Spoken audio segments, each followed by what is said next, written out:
2020, we gathered for the inaugural Healthier Aging Conference themed Surviving the Next Pandemic, What to Do Now. It was a time of uncertainty, yet it marked the beginning of a movement dedicated to the well-being of our elderly. Our discussions were not just theoretical, they were the catalyst for real, impactful action. Following that, the JBS Elderly Care Foundation has consistently demonstrated its commitment through various initiatives. Our yearly walks have become a symbol of solidarity and a means to draw national attention to the plight of our underprivileged elderly. The Adopt a Gran food drives have provided essential support, ensuring that many elderly individuals do not go to bed hungry. I am happy to see that the food drive is expanding to many parts of the country through an ever-increasing network of partners and sponsors. Thank you to all the partners and thank you to all the sponsors. I want to express my sincere thanks to them for their generosity in supporting this cause. In March 2021, we witnessed the official launch of the JBS Elderly Care Foundation Africa. It was a significant milestone, further solidified by the establishment of the Gerontology Center in Lekki, Lagos, only a few months ago. This center, the first of its kind, offers specialized care and support to our elderly population, especially those suffering from dementia and other age-related conditions. Today, as we gather here once again, we are reminded of the crucial role that healthcare plays in the lives of our elderly. The theme of this year's conference, Take Action Now for a No Regrets Old Age, calls us to reflect on our collective responsibility. It is a call to action, a reminder that we must ensure that the elderly among us live their remaining years with dignity, security, and without regret. The elderly have given decades of their lives to work, to their families, and to the development of our society. They deserve our care and support for their health and well-being. I said during the launch of the Gerontology Center that both religion and tradition tells us that it is the right thing to do. It's not just a matter of charity. It is a moral obligation. Our elderly should not face their twilight years with regret or fear, but with assurance that they are valued and they are cared for. As much as we know that in our younger years, we are meant to plan for retirement and old age, we know that all fingers are not equal and many end up needing help. As a society, therefore, we must foster an environment that celebrates and contributes to our seniors and ensures that their latter years are marked by dignity and respect. To achieve this, we must strengthen the collaboration between the government and the private sector. The government must continue to develop policies that prioritize elderly care, ensuring that healthcare services are accessible and affordable. The private sector, on the other hand, can play a pivotal role by providing the resources, the expertise, and innovative solutions necessary to complement government efforts. One key area where this partnership can make a significant impact is in the provision of comprehensive healthcare services tailored to the needs of the elderly. This includes mental, physical, financial, and emotional support. I'll pause there. My grandmother passed away about 5 years ago. Five years ago, yes. Before she passed away, she spent the latter part of her years, she was about 92.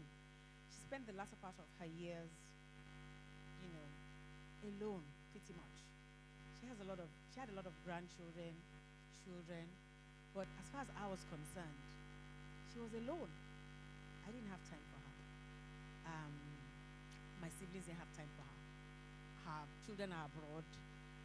Grandchildren are all over the place. I mean, the times I used to go and see her, I used to feel so sad and afraid for myself because I would look and I would think, hey, this is my grandmother who, in her heydays, was up and about, and she lived in Lagos all her life, so she was a Lagosian to the core.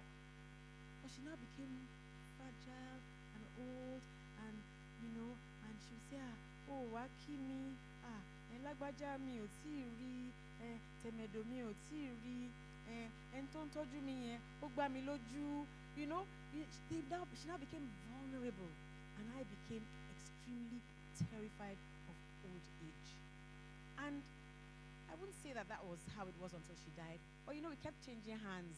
Somebody is looking after her, and old people too, they have their own wahala.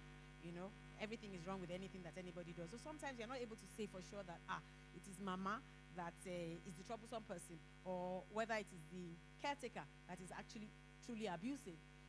So it's not something that I look forward to, because I am afraid of that. I mean, that kind of, I know I will not end up like that by God's grace, but I hope that as we grow older, aside from taking care of ourselves physically, we need to take care of the older people mentally. Many of them are very sound. It's not everybody that has dementia. Many of them are very, very sound. They have, photographic memory. My father, for instance, he's 85. When you sit down with him to talk, he will tell you about things that happened, and he'll give you dates and time. I can't remember many things I cannot remember. He'll tell you he has is it long distance memory and near distance memory? He remembers everything. So some of the old people are like that. All they just want is people to come and sit down with them, talk with them, love them, care for them, tell them about what is going on, discuss, not tell them, because they know what's going on. They all spend their time reading the newspapers or on their transistor radios. They know what's going on, but they like to be engaged. So I hope that we would produce a generation of young people who will appreciate their older people. It's not about just giving them money or providing enough for them, or taking them to putting them in a home or whatever, just taking care of their physical needs. But their mental needs are very, very, very important. So I'll continue. One key area where this partnership can make a significant impact is in the provision of comprehensive healthcare services tailored to the needs of the elderly. This includes mental, physical, financial, and emotional supports. Initiatives like Adopt a Grand program have shown that targeted supports can make a tremendous difference. We need more of such programs, expanded and replicated across the country, to ensure no elderly person is left behind. Moreover, we must invest in preventive healthcare to mitigate the onset of age-related diseases. Regular health checkups, fitness programs, and educational campaigns about healthy aging are very, very essential. Early intervention can prevent many health issues from becoming severe, thereby reducing the overall burden of our healthcare system. All of these require our collective efforts. Government bodies, private organizations, non-profits, communities, and individuals to build a society that honors and supports its elderly population.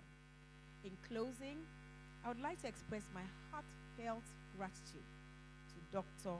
Olutoyin Ajala and her team at the JBS Elderly Care Foundation for their compassion and their dedication, their resilience, their tenacity. Your work is transforming lives and setting a standard for elderly care in Nigeria and beyond. Thank you very much. Thank you for listening, and God bless. So while Our Excellency remains, I'd like for Dr. Toyi Sento to please come forward. The representative of the Honorable Minister of Health, please come forward. We'll have a quick group photograph with dignitaries. And Otumba Bimbo Ashiru, kindly step forward.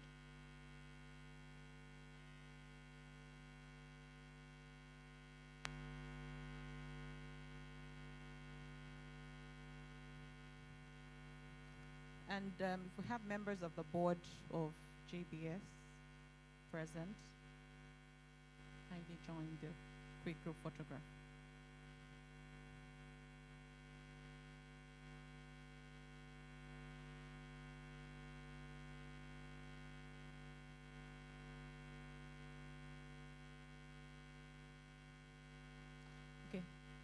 need them to move to the center?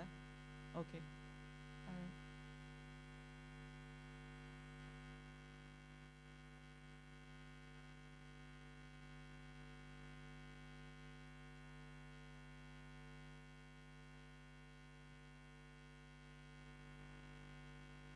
All right. Thank you. Please let's give every sound and applause for Her Excellency. Thank you so much, ma'am. And you could tell it's been taken by your assistant. Thank you, ma'am. You could tell that the reason for our support for this foundation is clearly born out of passion and a good understanding of what this really means. And I'm glad to have each and every one of us here seated to be a part of this conversation we're having today.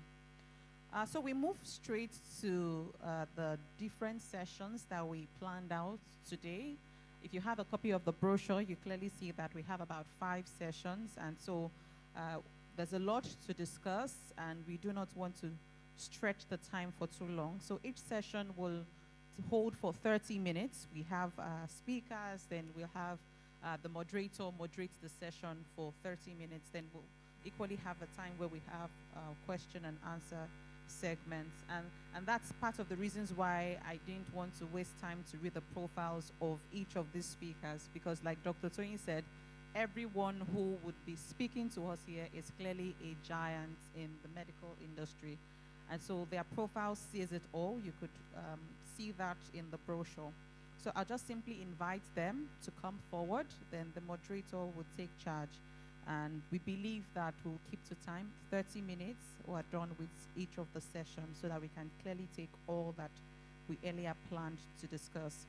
So some of our speakers are joining virtually, while some will be here physically, just so when I introduce them, we'll watch out for them on the screen. The first session talks about the heart matters and the latest novel ways for preventing heart attacks and vascular events. So I'd like to start by inviting Dr. Tosin Majekodunmi, who is the Medical Director, Chief of Cardiology, Eurocare, Nigeria. Please, a round of applause for Dr. Tosin Majekodunmi. Join us upstage. Thank you, sir. You're welcome. Also here physically to join the conversation is Dr. Afoke Isiawe. Thank you so much, ma'am. Medical Director, Consultant, Endocrinologist, Rainbow Medical Center. Please, a round of applause. Welcome, ma'am. Thank God they didn't allow me mother the name. Thank you for joining us. And joining us virtually is an advanced specialist dietitian. We have Ms. Deborah Onoja. She's joining us virtually. When it's time, you'll see her face show on the screen. Please, a round of applause. Oh, great. Hi, Ms. Deborah. Can you hear me? It's good to have you. All right, so we also have here to moderate the session, we have Dr. Yinka Adeyinka, independent consultant in private sector. Please, a round of applause for Dr. Yinka Adeyinka. And finally, we have Kavena, who is also a medical practitioner, founder, medical director, JBS Medicare Service, JBS Gerontology Center. A round of applause for Dr. Olutoyin Akonde Ajala. All right, ma'am, welcome. So my time says 11:02. So their session should end by 11:33. It's 11:03 now, so session should end like 11:33. So we'll all be the timekeeper. Over to you, ma'am. Good morning, everyone. It's a pleasure to be here. The first session is on heart matters. Dr. Yemi Johnson, who is meant to be here, was called out on an emergency, so he's not going to attend this. So, in October last year, we had a health talk in our church, our Savior's Church, and I happened to give the health talk, and that was on oral health. But afterwards, when I got home, the newspaper Punch headlines was talking about how the costs of drugs had gone up astronomically because of course, the exchange rate. And I got talking with one of the ladies I had a health talk with, and I said, this is a time for prevention.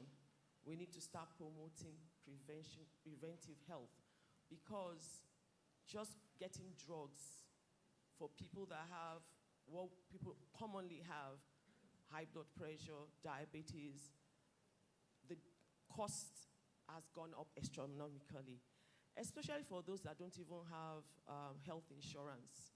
It's become a burden. So, Dr. Majekodumi, you're going to talk to us about what can we do to prevent these things getting to that stage where you have to go on these drugs, health medication drugs, high blood pressure.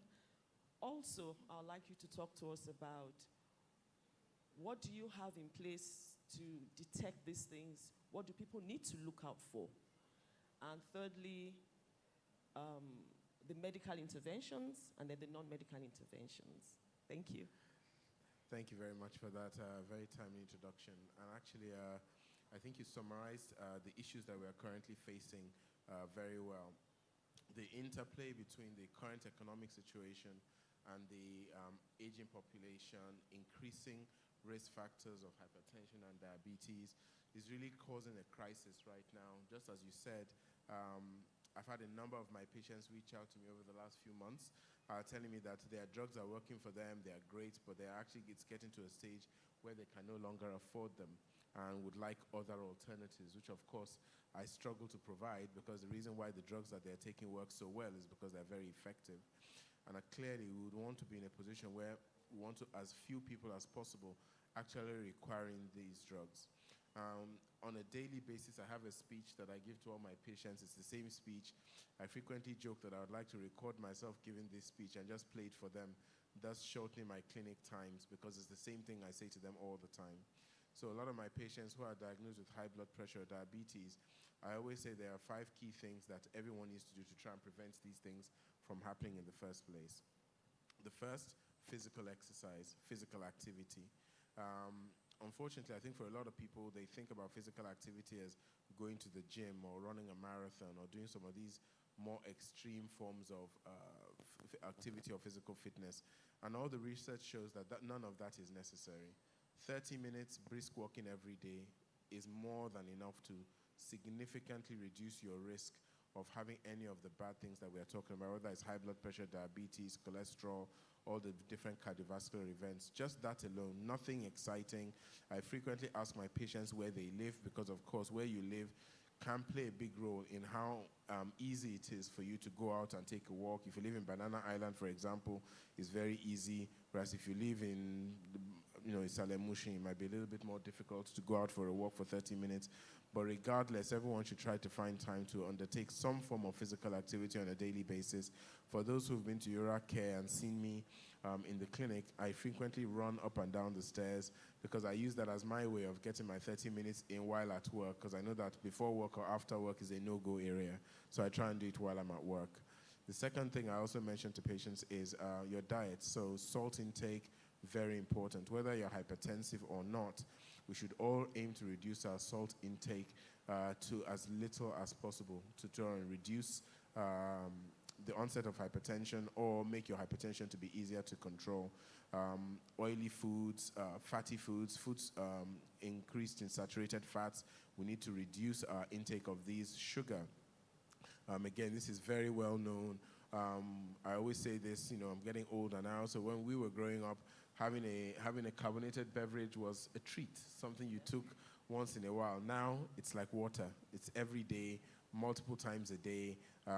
It's so commonplace. These are, reducing our intake of these things is something that we can all do to again reduce our risk of metabolic syndrome, diabetes in the future. Increasing our diet with fruit and vegetables. So again, simple things, just eating salads regularly. I know that sometimes that may not be the most appealing thing to do, but it's again a very simple intervention that can again go towards reducing your risk of all these bad things that we talked about, whether high blood pressure, diabetes, cholesterol, obesity. which again is a significant issue we find ourselves in today. So this is just a snapshot of the simple things we can do: exercise, dietary modification, and then finally, if you are in the position of having hypertension and diabetes, and I'll tell you that statistically, in this room, half of the people in this room have high blood pressure. Half, 50%. I will not ask people to raise their hands if they're on blood pressure medication, because I know a substantial number of people in this room are on that medication. If you are hypertensive or diabetic, one of the things that you can do is make sure you take your medication. I frequently feel like a school teacher in my clinic where I am giving very stern lectures to my patients who have high cholesterol or high blood pressure and telling them you must take your tablets. It is much cheaper to see me 2 or 3 times a year to make sure that your tablets, your indices are well controlled and that you are taking your tablets and you don't have any side effects, as opposed to when you have a stroke, you have a heart attack, you end up with renal failure, and then it becomes a lot more expensive and, of course, a lot more deleterious to your long-term health. So taking your tablets and also understanding, even this morning, just this morning, I've been in conversation with someone where we're having a debate about, I don't want to take medication for life. I'd like to take medication for a little while and stop. One of the things I religiously say to my patients is once you've been diagnosed with these conditions, unless a cure is developed in the near future, you are going to take these medications forever. And you need constant monitoring to ensure that you are achieving the guideline limits that we know are good for your long-term health. I think I'll stop there, just talking about the preventive things that we can all do to make sure we have a good long-term health and a good old age. Thank you. Thank you, Dr. Majekodumi. There was one thing you said that struck a note with me when you mentioned exercise. So I have an experience, and it's with my husband. So he's been exercising, and then all of a sudden he starts to feel tired because his blood pressure had dropped. So now they've had to reduce his dosage that he uses. So the drugs work. Exercise also works. Thank you. Dr. Isiawe, nice to meet you again. So Dr. Isiawe, a lot of people talk about diabetes, and there's some myths about diabetes, about maybe eating sugar can cause diabetes. Diabetes is not exactly very serious, and stuff like it only affects people with obesity. And that obesity always leads to diabetes. And the people that have diabetes cannot eat sugar. You're going to talk to us about diabetes as a risk factor of cardiovascular diseases. What are the risk factors for this diabetes, for starters? And then, how do people in this room know that they're at risk of diabetes? And how can they prevent this risk? Thank you. Over to you. Thank you, Dr. Yinka. Good morning, everyone. Once upon a time, it was thought that diabetes was very, very rare. In fact, non-existent in Africa. But today, the story is different. In fact, one of the risk factors for diabetes in multi-ethnic society is being African in origin. In societies like America, where you have Hispanics and the other races. Diabetes is a chronic condition. I heard Dr. Tosin saying some of the patients just want to take medications for a short while. It's such that you have to take your medications every day. Not only take your medications, make sure you're meeting your numbers, your HbA1c, your fasting blood sugar, your postprandial targets, and of course the B and C, your blood pressure, your cholesterol. Make sure that they are all where they are supposed to be. Now, what are the risk factors for diabetes? We have what we call non-modifiable risk factors, things you can't do anything about. Number one, you have a family history. Your dad or your mom or your sister or your cousin or your grandpa. That increases your risk for diabetes. Number two, as we get older, advancing age puts you at a higher risk for diabetes. We've heard about sedentary lifestyle. After COVID, things changed. We have more people working from home. We have some offices where they will just do 2 or 3 physical visits a week. Sitting is now the new smoking. Inactivity. Obesity is also, I've crossed over from the things you can't do anything about, your family history, advancing age. If you had gestational diabetes when you were pregnant, you really can't do much about those. But there are things you can control that are within your power. One is inactivity. Just get moving. Dr. Tosi said, on a typical day, he runs up and down the stairs. I find myself doing that as well, because most of us that have table, desk, computer, you sit down in your office. Sitting is the new smoking. So just get moving. If you want to set your alarm one every hour or every 2 hours to get up and move around, to increase your level of physical activity, that will reduce your chances of coming down with diabetes. Number 2, if you're overweight, work on your weight. Combination of exercise and losing about 5 to 10% of your weight will reduce your risk of coming down with diabetes. The other ones, if you have any of those chronic conditions that have been mentioned, hypertension, high cholesterol, high triglyceride level, you make sure you're taking care of yourself and you're on target. So I'll also talk about who should get screened for diabetes. We mentioned advancing age, 45 and above. But if you have a family history of diabetes, you should start screening earlier. Okay? If you're living with hypertension, you should also be checking your blood sugar intermittently. If you're overweight, if you had diabetes during pregnancy, you should also check.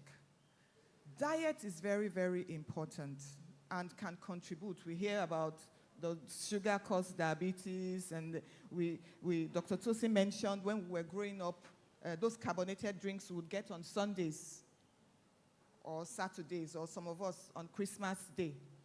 Now, you get it every day.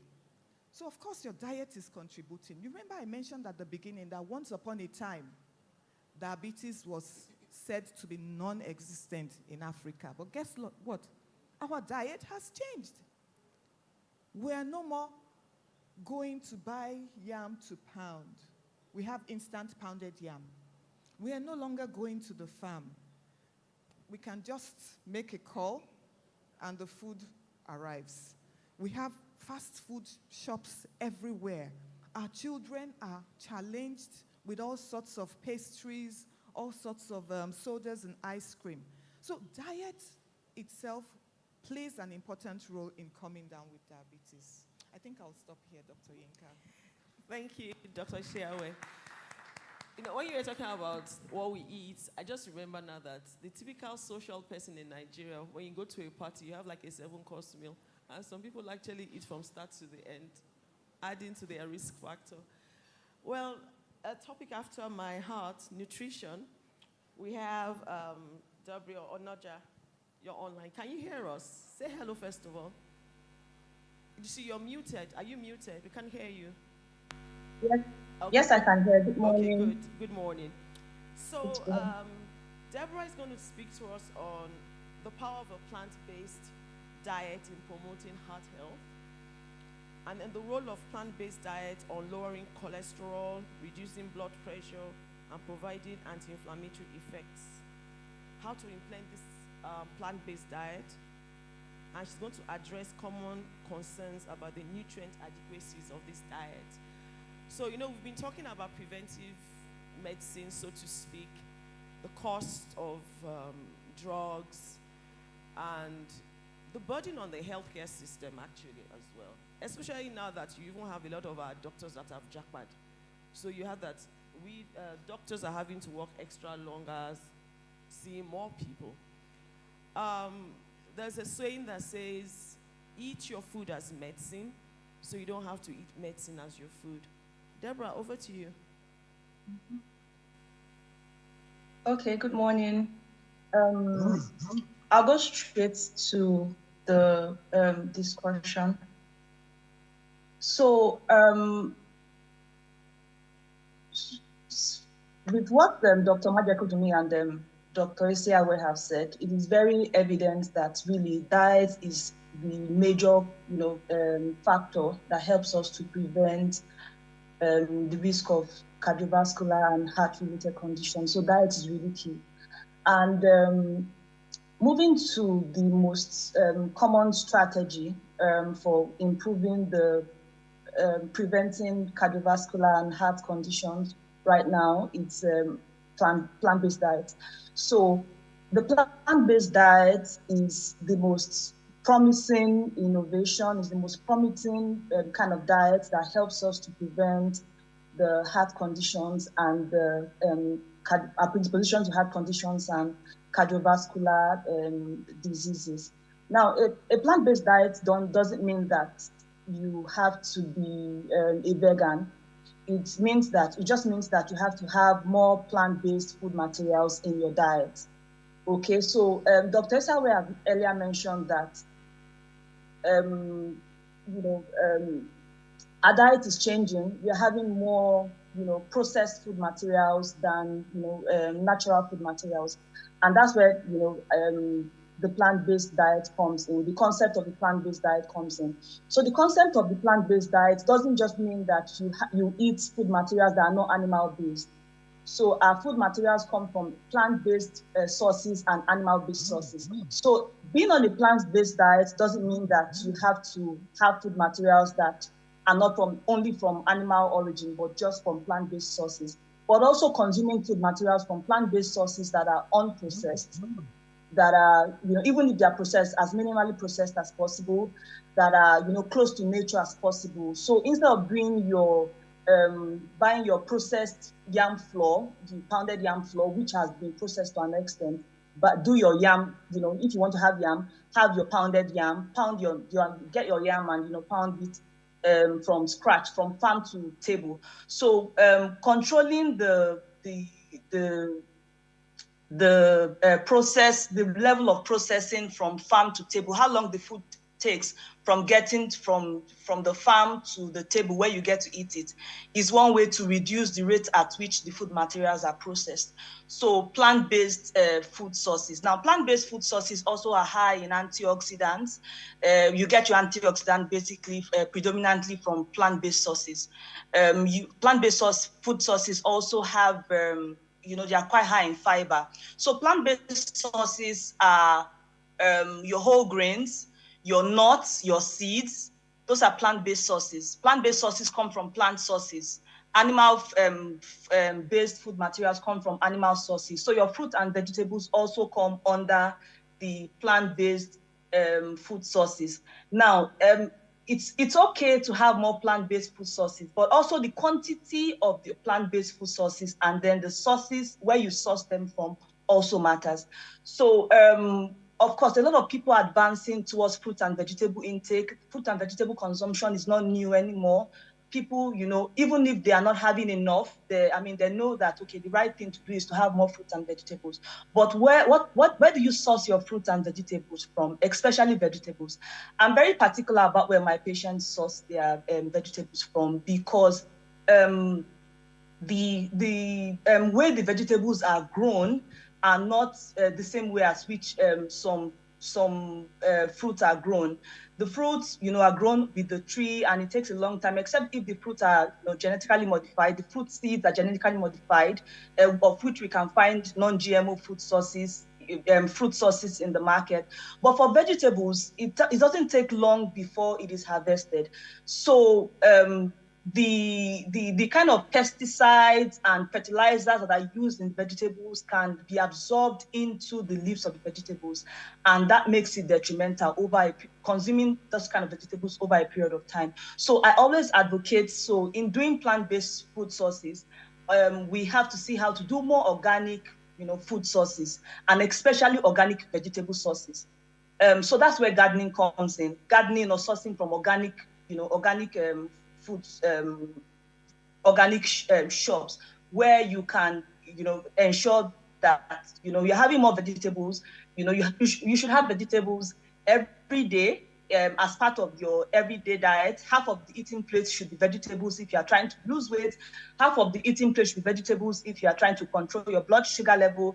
If you also have heart-related problems, up to 1/3 of your plate size should, comprise of vegetables. So it means that you have vegetables every day. So if you have vegetables from, unhealthy, sources every day, it further detriments your general health and your heart health. It could lead to inflammation. It has other detrimental benefits such as cancer and the rest of them. So what we have to do is to see that we source organic vegetables.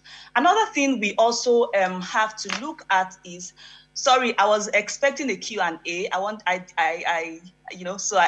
have to answer all your questions. It's like you asked me a lot of questions in one go, so I have to, answer all the questions at once.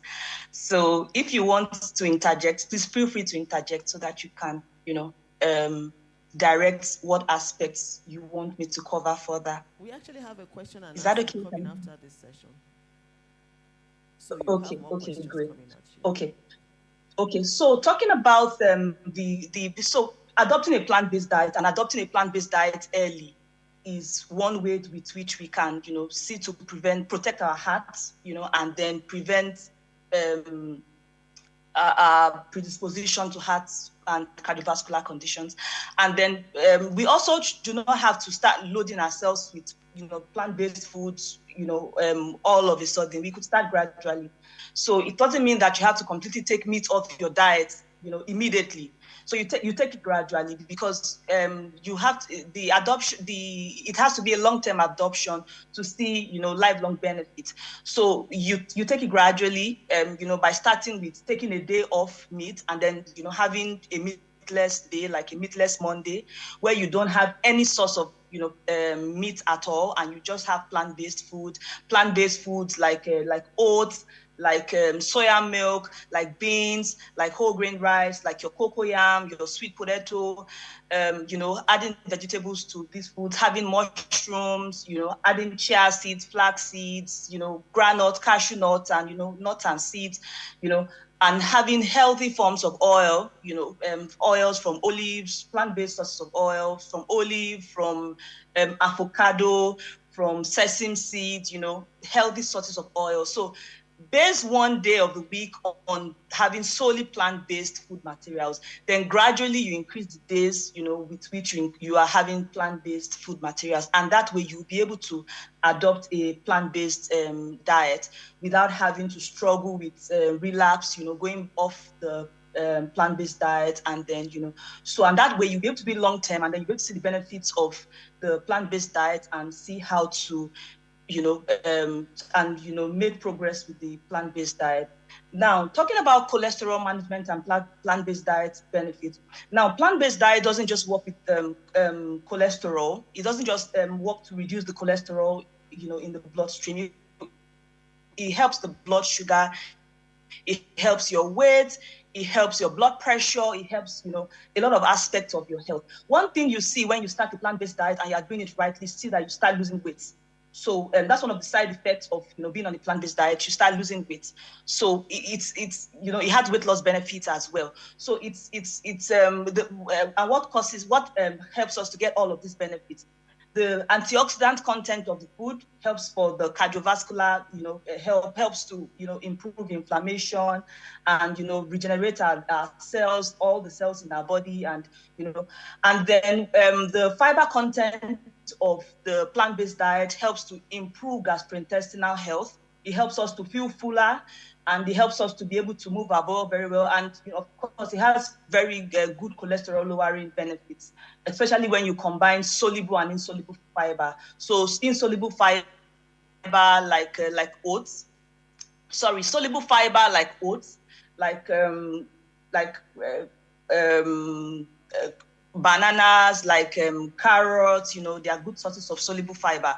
And insoluble fiber like fruit, vegetables, having the skin of the fruits, can help us to improve, our cholesterol level greatly. It works like magic. So advancing to a plant-based diet, works like magic, with our heart health, with cardiovascular health improvement, and also diabetes and other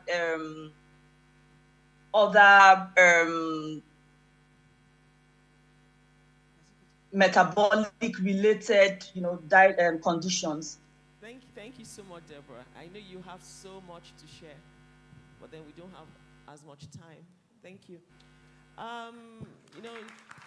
We've kind of tidied everything up. We've talked about your heart health, diabetes, how diabetes could actually be a precursor for cardiovascular diseases. And then Deborah's come in to talk to us about nutrition and how we should try and engage on a plant-based diet. The plant-based diet, like you said, is loaded with antioxidants. And most of the diseases we have, metabolic diseases, high blood pressure, cardiovascular disease, diabetes, they're usually caused by a lot of inflammation, and the plant-based diet helps to reduce that inflammation. Red meat as well tends to be anti-inflammatory, and that's why at times they do tell you to cut down your red meat. If possible, expel red meat from your diets and look for other sources of iron and protein. Dr. Ajala, would you like to round up for us? Do you want to say something? Yes. So the first thing I want to ask is there anybody in here that wants to live to 100? Anybody? I do. Oh, all the young people want to live to 100, the younger people. Oh, I do. Yes. So if you want to live to 100, you know that your heart has to work. Because, like I said before, it's not the length of your life really that matters. It's the quality of that life. There is no point getting to 100 with a heart that has been damaged in your 50s and 60s from having heart attacks. And, these heart attacks, they're caused by things like uncontrolled diabetes, uncontrolled hypertension, as we have been, as we've been told.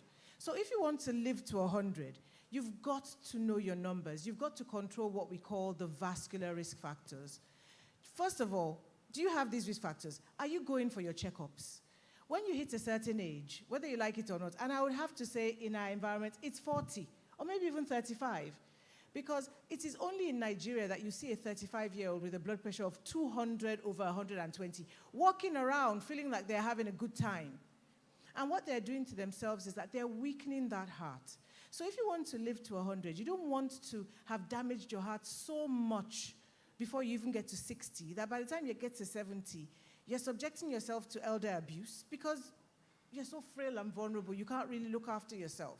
So that is why this session is so important, especially for the numbers of people who want to live to 100. On that note, Dr. Majekodumi has told us that we have to get physically active. I'm a geriatrician. I don't like seeing people sitting down. So I think we should all stand up. At this point, I think everyone should stand up. We should all stand up and shake our legs a little bit. Because, he's not in the cath lab. Dr. Afoke is not at work. I'm not at the gerontology center. We run up and down all the time. We don't wear high heels. So that's why we keep slim and trim like everybody here. So let's give everybody a round of applause. Thank you very much. Thank you so much. Do you want to say Thank you. Oh, sorry. Does anybody have questions? Any questions? I'll leave please? it to the moderator. Okay. I have questions about this plant-based diet. I'm not sure how I'm supposed to do it. Then there's a question So online. can we just have questions and then all the questions and then so that each person will answer. So we'll take just 10 minutes for questions. Sorry about that. 5 minutes. So we can all sit down. We can all sit down now so we can have questions. We have 5 minutes for questions. So we'll take numbers so that we can allot. There are people sitting Number on 1, that table. number 2, number 3, number 4, number 5. All right. So each question. Okay, number 6 at the extreme. All right. Then we have one question online. Yes, please. We have people who are joining us online. And this first question says, I am 78 and I have been hypertensive for over 20 years, but my readings have been controlled for a while, hovering between 104/68 and 106/66 on rising. Can my doctor approve my taking my med on alternate days only? Dr. Amadia told me that's up to you. That's over to you. Okay, excellent question. It's very heartening to hear of a 78-year-old whose blood pressures are between 104 and 106. I think obviously one has to give the caveat of I don't know the patient, I don't know what drugs they're taking, I don't know, etc., etc. But what I would say is that if you're taking your medications on a daily basis and you're getting those blood pressures, don't change anything. Just stick to what you are doing, change nothing. That is exactly the kind of blood pressure I hope to have when, by God's grace, I'm also 78. Thank you. Next question, ma'am. Yes, ma'am. So, good morning. Good morning. Good morning. I'm told to introduce myself before I start. And while I'm introducing myself, and I'm on the 8th floor, some of you understand what that means. Yes. And my big sister, my auntie is here, who is also your auntie, Professor Ibironke Akishete, eminent hematologist, 85 plus. 86. My name is Dr. Helen Ekweme, past President, Medical Women Association. They are all here. Past President, Dr. Esagbedo is here, and our big auntie, as I said. Dr. Abebe is here, former PAMSEC, so health too. So we're all welcome, here. As you know, medical women were well represented, I think, partners, and it was put on the platform. My thing is just to add a little bit and said some of us are already on the 8th floor and trying to practice this. The only thing I was waiting to hear, which maybe I could add, is this form of a sort of wellness, a community-based thing, to try and join anything community that will help you to go out and be participating more and keep your health together. As I just want to say, so another group is here that I encourage to come. We are Ikoyi Healthy Lifestyle, a wellness group. We are all in that group. Most of them are in their 60s and 70s. A lot of them are retired, and women. You see, women, we find that we are a lot at risk, and we also look after ourselves. Some of us are biased gender-wise, and we feel we should look after ourselves. So this idea, which I was waiting to hear, maybe I just add to it, is we get together. Find a group, get together, either your church or anywhere, to go out, as you said, to move around, so that, because at this age, we tend to be couch potatoes, watch our TV and comment and all that. And they said to help so that we don't have this Alzheimer's. So that is it. Just to add, we can go on and on. All right. Thank you, Ma. We'll use the other mic. Just a second. Just a second. I just wanted to tell her something. Okay. Dr. Kweme, thank you so much for attending. Actually, at the Gerontology Center, every now and again, they have activities for elderly people where people can come in to have different kinds of activities. So do you want to tell them a little bit more about that? Oh, yes. So we've got a Seniors Day activities unit. At the moment, on Mondays, Wednesdays, and Fridays, it is geared more towards elderly people with dementia, because we've got the first Dementia Day activities unit in the country.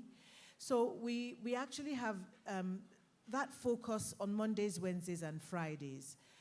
And every quarter, we have what we call a Seniors Health Day, where we have the more fit elderly people coming together in a community fashion.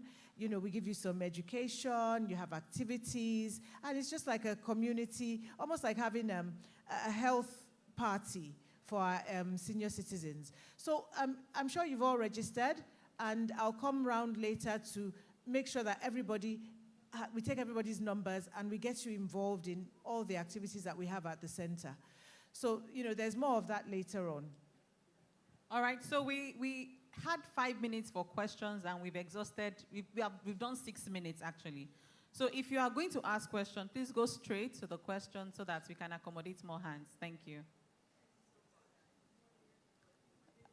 Please, could you help out put on the mic? Good morning, everyone. My name is Funcho Taiwo. I'm not a doctor, so I want to ask this question. I don't know if it's a question or a comment. If we lived abroad, it's easy to go to a supermarket and choose pure organic food. You know, you can choose between the organic fruits and veggies or the conventional ones that, they produce anyhow with a lot of processed, yes, in the supermarkets. But in Nigeria, in a bid to do organic, in a bid to eat these beans, rice, and all this food that the farmers grow, how do we ensure that they're not, that they're purely organic?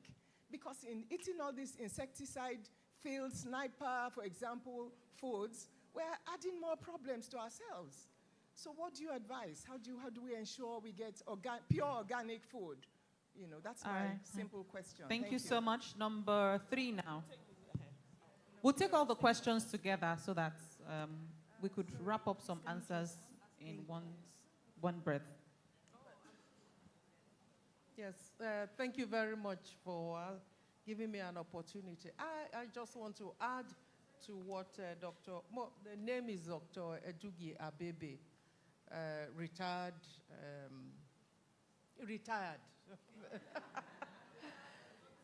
So, no, I'm not, but not tired. And I'm on the 7th floor, so I still have many years to go. But yes, in good health. My comment to Dr. Maje Kodumi's presentation, which was quite brilliant and practical, is to say and to warn that even though in this room half of us may be hypertensive, the danger here is that about 1/3 of those half don't even know they have hypertension. That is the danger. And that's why hypertension itself is called a silent killer. She said about 220 over 150 blood pressure measurement walking around. And that's how they also drop dead. So please, it is important. You must check your blood pressure all the time and add the diabetes to it. Thank you. Thank you so much, Ma. The next question. My name is Funke Arabalashman.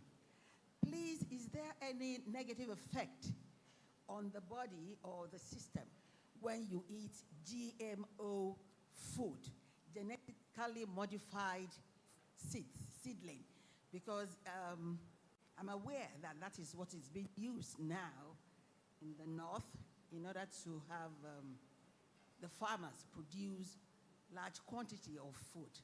So I want to know the effect of GMO seedlings on our bodily system.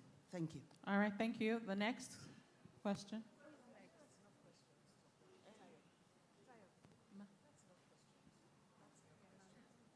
Thank you very much indeed for a very interesting lecture that we have been having. My concern here is that majority of us here are my name is Professor Ibironke Akinshete. I'm a hematologist. Many of us here, we only form, the people here in the elite, we only have about 4% of the population. What happens to the other part of the population? That is my concern. Because most of the things we are talking about here, many of us know about it. We have information about it, and we know what to do.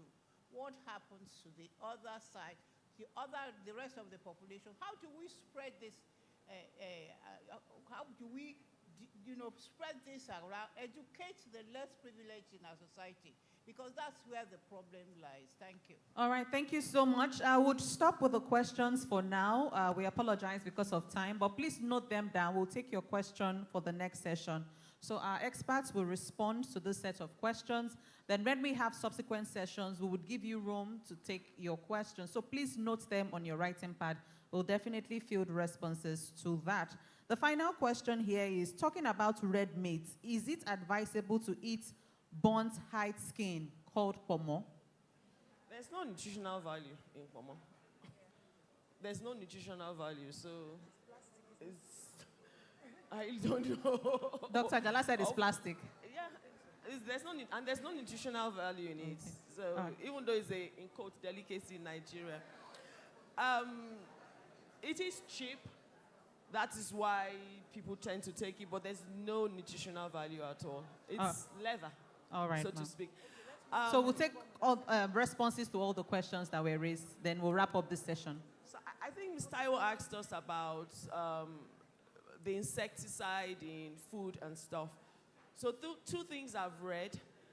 For starters, if you're going to buy beans, you're better off buying the beans that has weevils in it because you know that sniper has not been added to it. Secondly, you soak your beans in water for at least 12 hours to allow whatever to come up. As for vegetables, sorry? No, the skin won't come off. I soak mine. As long as you don't peel it, the skin is not going to come off.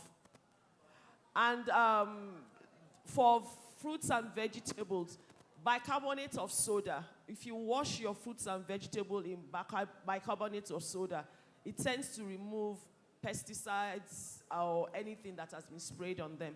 So those are some ways with which you can reduce, because you can't really tell where they've sprayed. Even in Nigeria, when they talk about organic farming, they still do spray. There are very, very few authentic organic farms in Nigeria, very few. Because people tend to spray because of pests and weevils, and they need a bountiful harvest. So anything you have, just wash as much as possible. You can use bicarbonate of soda as well. Thank you. Do you want to answer about I want to contribute to the beans. Yes. So for the beans, the pesticides, what I do is I parboil the beans like 3 or 4 times. I change the water. So you parboil a bit, throw the water away, put another water, boil like 3 or 4 times. That will take off most of the pesticides. I think you've missed out the question. Options for organic foods that are not compromised. Someone asked about options for organic foods that are not... Well, I don't want to be advertising some organic farms here or organic produce, but it is very... even abroad, when you talk about organic, there's a skepticism about, are they truly, truly organic? Mm-hmm. When you go to America or England, they actually will label it, this is certified. We don't have that here. So you're going to have to just go by it. As much as possible, if you can, peel it. Anything that doesn't have seeds, if you're buying oranges that don't have seeds, that's a no-no. All right. And then any negative effect when you eat GMO foods? I think that's the fertilizer. Negative effects? Deborah, any negative effects with GMO? Okay. GMO foods. Okay, thank you. Thank you for your earlier responses to the questions. So I would take the questions again briefly from a nutrition perspective. Okay, so for the vegetables, right? That's why I talked about the length it takes to grow vegetables. Okay, Deborah, you cannot wash out the chemicals in the vegetables by. Sorry. You have to talk about the GMO products. Okay. How do you know which is GMO? How do you? Okay. What are the effects on the body if you eat GMO products?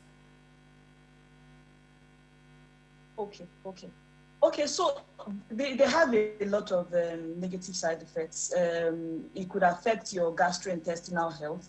It could affect your body cells as well. It could also lead to, some research has shown that it actually predisposes people to having cancer and obesity and, other metabolic diseases. So yes. So to add to the organic vegetables, you can wash out the, fertilizers are put in the soil and it grows with the vegetable. So the kind of fertilizers that I use are what grows with the vegetables. So you can't wash it out, just by washing. You can only wash out the bacteria, the microbial substance in course of that is, on the vegetables in course of harvesting. But you can't wash it out. You can't wash out the fertilizers that have been used, after it has grown. So that's why we have to look at how we grow the vegetables. And we can have home gardens. We don't have to always buy from organic farms, but there are good organic farms in Nigeria right now. A few of them, but they are, very good. And the ones that we have certified organic, we recommend to our patients. But however, having a home garden is the most sustainable way to ensure that you have organic vegetables all year round. Thank you. Thank you so much. Please, a round of applause for this panel. Group, please, we'll have a quick group photograph for 4 of them before they step down. They've indeed done amazing. I would say this is the pilot. I'm sure the next session will take a cue. On top. Take a cue from this session and we can work well with time. We've certainly learned our lessons from this session, and we'll try to maximize time as we proceed. So please, as the discussants are speaking, note your questions. We will take the questions. The ushers will come around to pick your questions. So we take we'll give answers, right, so that we do not take so much time. Dr. Toyi, you'll be remaining off stage for the next session. So the next session has to do with brain health. And this is a very interesting topic. We're looking at how to prevent dementia. And the panelists who are here physically, I'd like to invite Dr.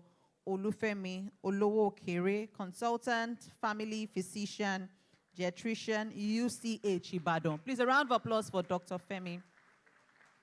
Thank you for joining us, sir. And the moderator is here physically. Please, a round of applause for Dr. Orede Doherty. She's the moderator for this session. A round of applause for her. Dr. Doherty, she here? Okay, great. Thank you, ma'am. The rest of the panel would be joining virtually. Joining us online is Dr. Temitope Farombi, yes, consultant, neurologist, UCH, and founder, Brain Health Initiative, Nigeria. And the next who is joining us virtually is geriatrician, Bunbury, Australia. That's Dr. Asangedem Akpan is also joining us virtually. And like the first session, they also have 30 minutes by my time. And the 30 minutes is inclusive of question and answer session. So the moderator would work a miracle to ensure that we finish by 12:20. 12:20. Your time starts now, ma'am. Good morning, everyone. My name is Orede Doherty, and I'm a pediatrician. I'm sure you're all wondering, why is she here? I'm doing what Toyi and her colleagues and my colleagues on the panel do at the other extreme of age. So I hope you enjoy our conversation today. I don't know if any of you follows a guy called D. Sal Norca on YouTube. He's Dan Salinger. And he lives with, or his elderly father, his 92-year-old father lives with him in Northern California. And he's chronicling his father's living with dementia on YouTube. And you know, it is the most amazing thing. You watch those shorts, the YouTube shorts, little videos, and dementia looks almost exciting because this man obviously is a jovial man, very kind-hearted, and he's always asking, show me the money, where's my money? You know, because he wants to know, why am I living with you? Who are you again? Why am I living with you? And do we have any money? Like, how are we taking care of stuff? We don't do anything all day. But the idea is that it's one of the things I almost watch it for sort of to calm me down, because it shows you what can happen when you have everything in place for the elderly who have dementia. So without further ado, I'm going to turn to my panelists and just ask us to start. I just want to confirm that Dr. Akpan is online. I haven't seen, and I'm kind of, no evidence. He's been awake the longest. Hopefully he didn't fall asleep. So who's online? Can you tell us who's online? Dr. Farumbi and Dr. Akpan, if they're here. There. Awesome. Good to see you both. Welcome. All right. So I'm going to set the ball rolling and ask Dr. Akpan. He's been awake the longest. I think we can ask him to start. Yes. We'll start with just a few definitions. And I wanted him to set the ball rolling and just tell us exactly what dementia is, because many people in this room may, like me, when I came out of medical school, I had no clue what dementia was. But, and I had gone through medical school. So let's just get that straight. So there are some people here who haven't gone through medical school. Dr. Akpan, good morning, good afternoon. Please set the ball rolling. Give us a couple definitions. Tell us what dementia is and how might it present in an individual. Thank you.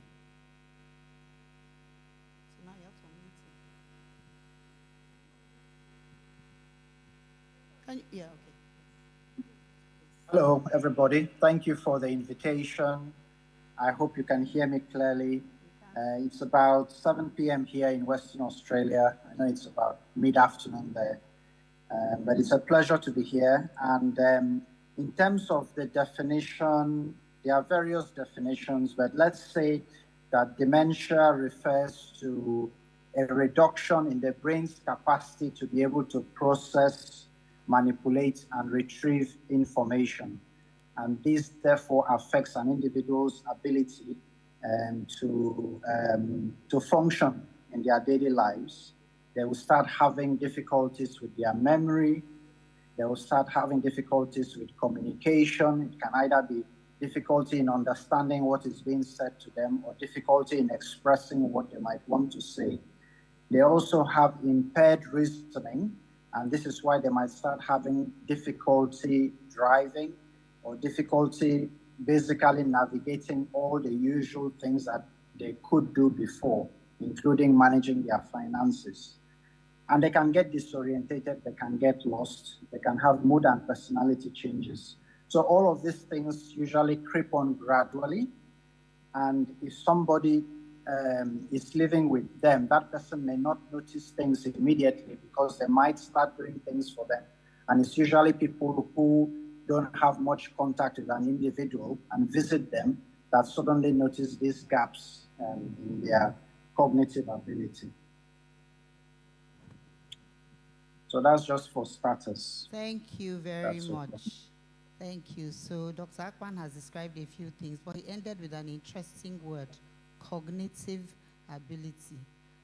Some of us may not know what that means, but I think you may have gotten some of it from what he said earlier. So I'm going to turn to Dr. Oluokere, who's here with us, and who will be able to sort of break down some of these things around, especially when you say cognitive. What do people mean by cognitive? And are there specific lifestyle changes that may significantly reduce the risk of developing this set of signs and symptoms that Dr. Akpan has just described to us? Over to you, sir. Thank you. Thank you very much. Thank you, the moderator. The word cognitive, quite a lot of people have used those words, but unfortunately, they don't really understand that depth of that meaning. It's as simple as your ability. It's a process. Your ability to be able to think, your ability to be able to actualize some things, your ability to be able to plan, your ability to organize, your ability to put things in their correct perspective. I'm trying to break it down so that for the purpose of the audience that are here.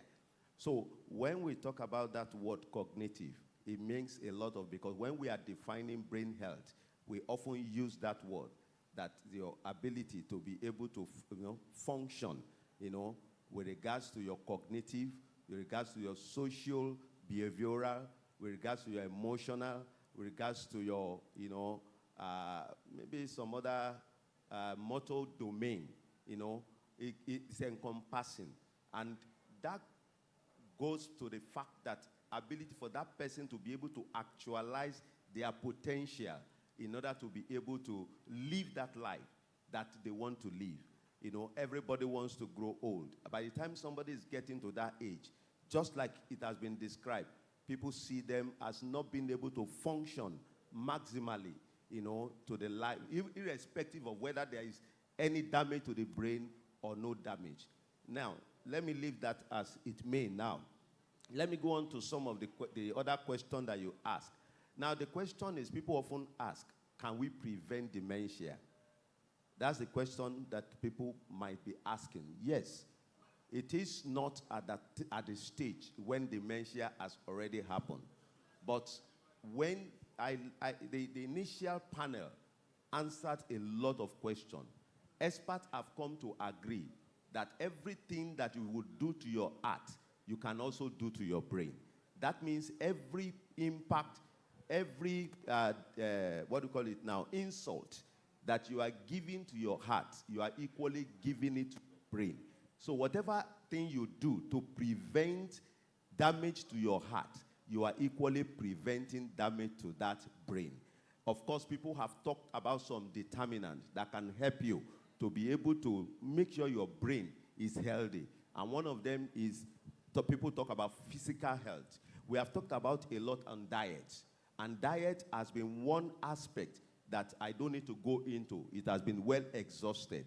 Diet, a lot of studies, even though some fall a little bit against, have actually made us to understand that it's actually good, that will help our brain health.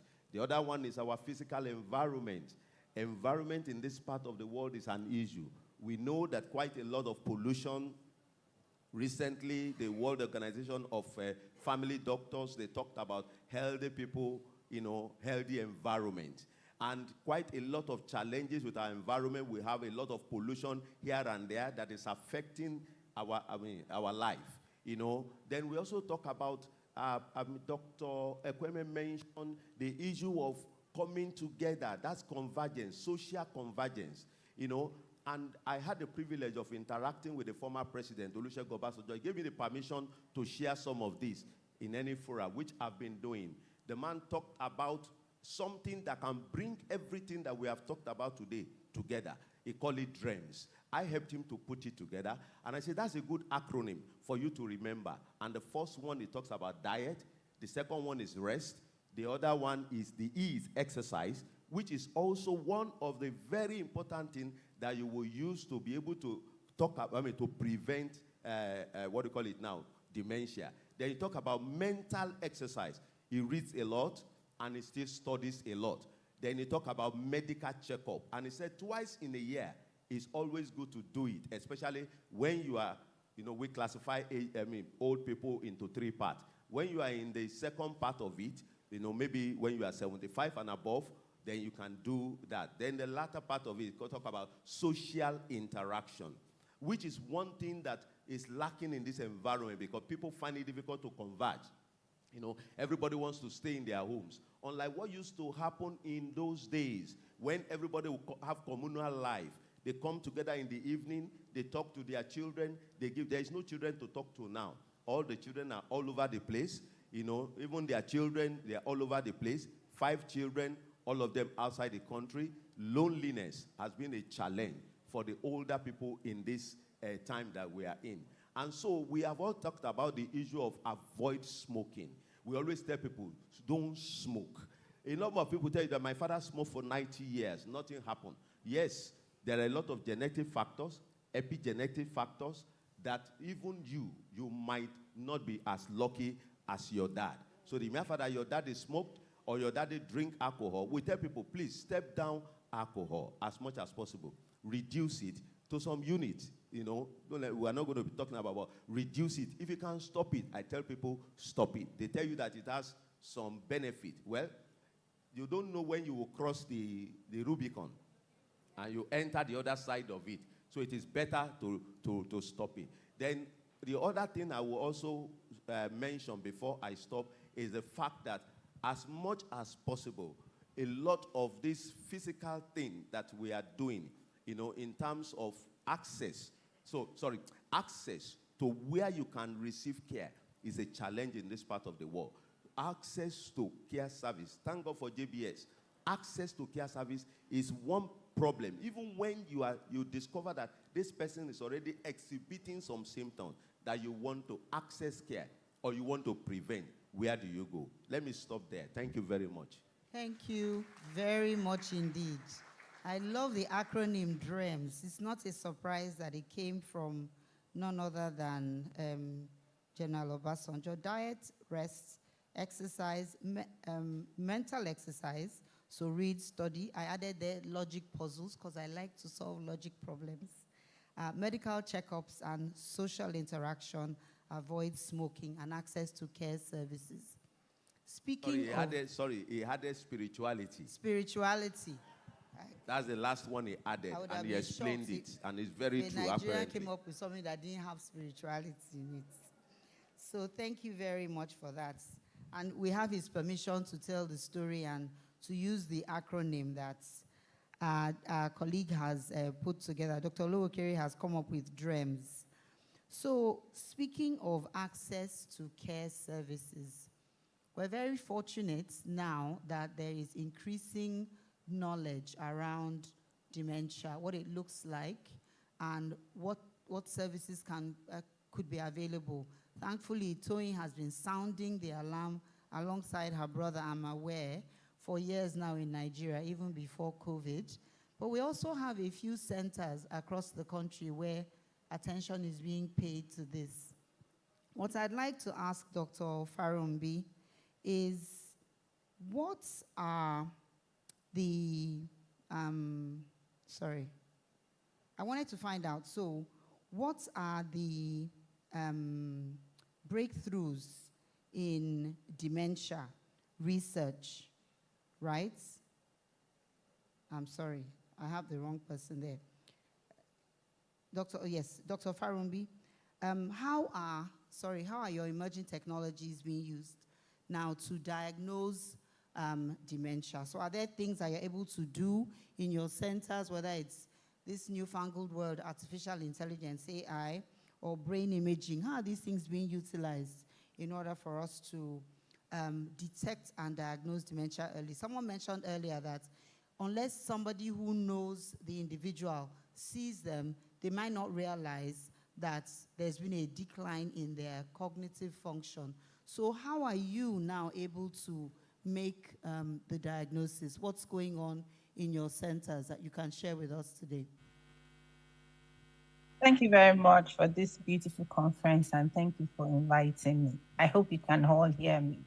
First, I greet Dr. Lou Kiri, my former director at the Geriatric Center, but first, we need to discuss what are the symptoms of dementia, because there are different stages of dementia. The one we often see is the last stage that people then come to the clinic. But we have early stage, we have a mid stage, and then we have the late stage. And then there's this whole aspect of dementia that we call mild cognitive impairment. That is, some people can start having cognitive impairment, as earlier alluded to by Dr. Uluwukere, which means ability to perceive, to think, to retrieve information, to have a visual perception of themselves within the community, and all that. So, and they can still function. So, so it's not just dementia. So from that stage, because you need to be able to be aware of these symptoms before you could say, okay, I think I need help. And the simple one, so I'll start with at least identifying the symptoms of dementia. The commonest is memory impairment. So for a young person or middle-aged person who is finding it difficult to retain memory, to retrieve information that they've just recently stored, who is finding it difficult to perhaps you put your key somewhere and you turn your house upside down. You can still drive, but you drive and you can't find your way, or you couldn't remember the place that you often go to, or you put your money down and start accusing people of it, or you are finding difficult to call a name. We say name finding difficulties. So these are early signs of dementia or cognitive impairment, not dementia, that you need to start at least to reach out for to the clinicians for. So we need to understand the symptoms of dementia. Not that we can seek help early. Oftentimes in this part of the world, we often present to the clinic very late. And it's been shown that early diagnosis can actually reduce the rate at which one decline fast to that late stage. So there are some things we can do even as doctor when you present early. So identifying the symptoms of dementia is very important. And then to your question, what are the things that we are doing to diagnosing dementia? What are the available new technology, emerging technology in the country at the moment? For us, dementia is still largely clinical. So it is symptoms-based. You need to complain, talk about all the symptoms, and then clinically we can then do other psychometric or cognitive assessments. For a technological aspect of it, I would say that I'll take a cue from what Dr. Logo mentioned about the issue of access. 57% of those who are having cognitive impairment are in the rural community, and they don't have access to healthcare services, they don't have access to internet, so they are actually almost cut off from the hospital or from having access. So one of the things that we've done, which we actually highlighted during COVID period, was to introduce what we call telemedicine. One, let me sound a note of warning. In Nigeria at the moment, we have less than 100 neurologists taking care of over 220 million people. And 70 to 80% of these neurologists reside in the urban center. So that leaves a lot of people who need these services cut off completely.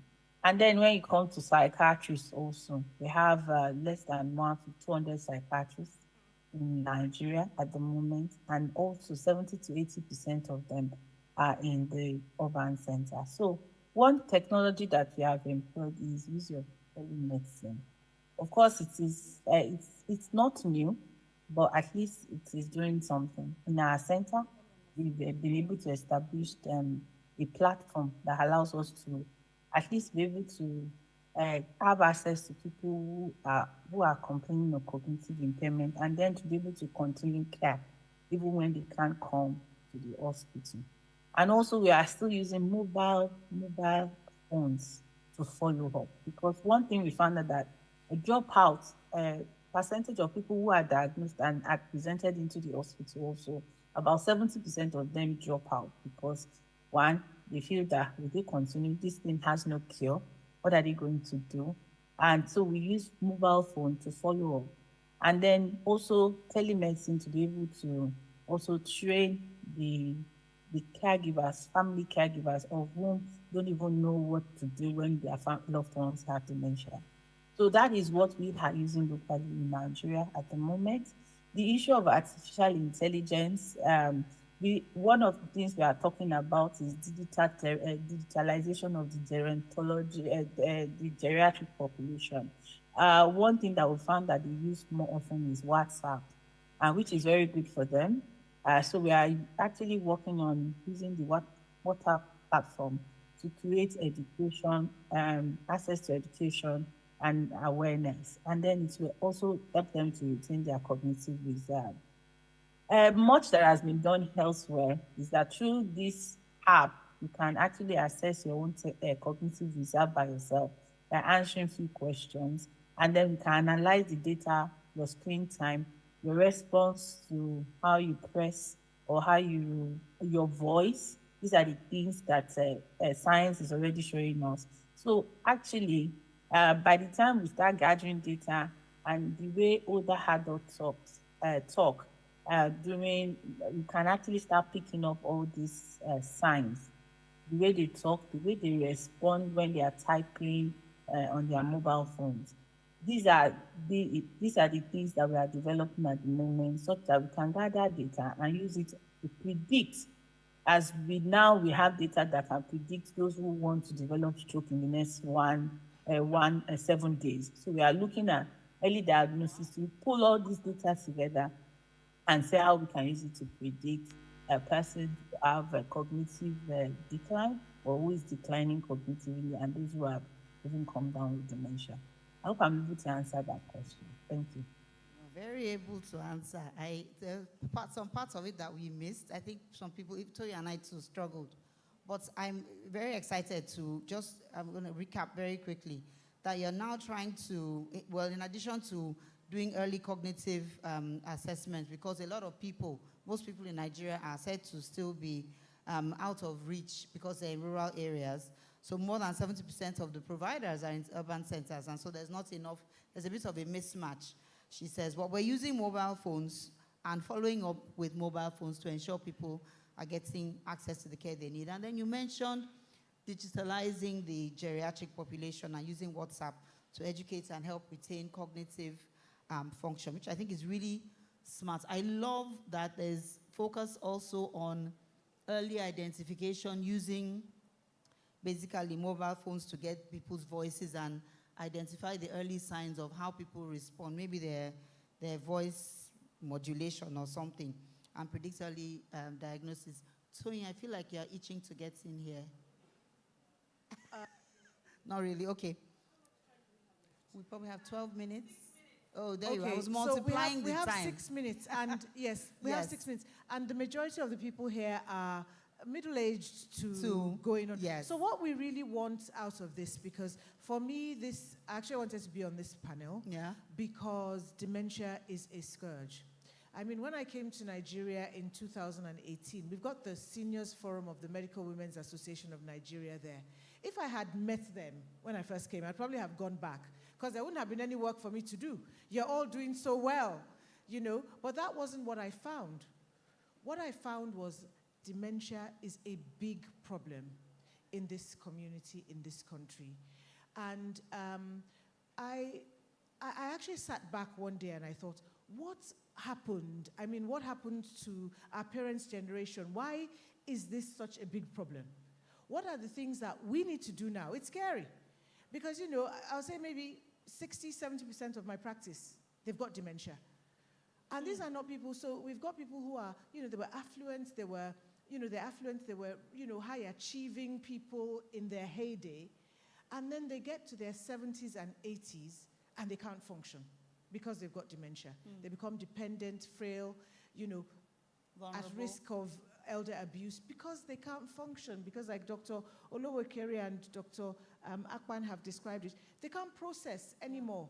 So my job really is to try and educate people on how we can actually try and reduce that risk of getting to that point and having dementia. That is the job. Yeah. So if you've got 6 minutes, that is what I'd really want us to spend the 6 minutes doing, because I've got experts here. Yeah. You know, I've got the best people in the field. I've got Dr. Olowokere, I've got Prof. Akpan, I've got Dr. Farombi. So if there's anything that we should be doing, what are the things we should be doing now? I'm 54. I want to know because, you know, I mean, luckily I don't have a family history, but I'd like to know. Okay, quickly. I think one of the things that we need to begin to do is awareness. We need to raise awareness within the community. Now, just like he mentioned, if you assume, look at this, you see, that table there are people who are successfully aging.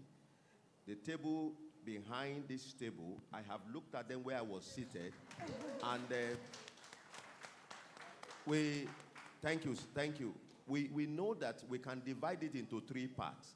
People who are successfully aging, people who are normatively aging, and the frailty, which is the end of the continuum. Now, we need to go into the society and raise a lot of awareness.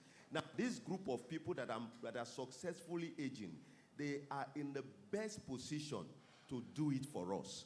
Now, if they enter any community and begin to talk about just some of the information they have now, you don't need big grammar. Just tell them that you find it difficult to process, you find it difficult to organize, you find it difficult to put things together, and some behavioral problems, there and then they will begin to raise their awareness. Number 2, the people who are taking care of them, we also need, somebody has 5 children, all the 5 children are gone. We just grab one person from the community, you have to be taking care of this person. And this person knows next to nothing about this now, Dr. Orode mentioned something. He said even when we're in medical school, many of these things were not taught. You know, we don't know it. And now we are the curriculum has actually changed, but we need to educate the people. We need to get the awareness on those people. Number 2, 3 is intergenerational. Children are growing up right when they are young. Begin to tell them, because they can sit with old people. They say, daddy is behaving, grandpa is talking this, grandpa is this, grandpa is that. We need to begin to do some intergenerational learning so that they will be aware of, my time is up. Yes. Okay. I have 2 more, but don't worry. Before the time is up, can I we wanted go to to Prof. go Akpan? to Dr. Yes, Akpan. That's because he's been waiting. so He's in we Australia. who are in our 50s, what should we be doing now to prevent decline, whether or not we have a family history? Dr. Akpan. Okay. So thank you very much. Yes, sadly, the greatest increase in dementia is going to be in low and middle income countries like Nigeria. And it's exactly because we are not tackling the modifiable risk factors that we can do something about.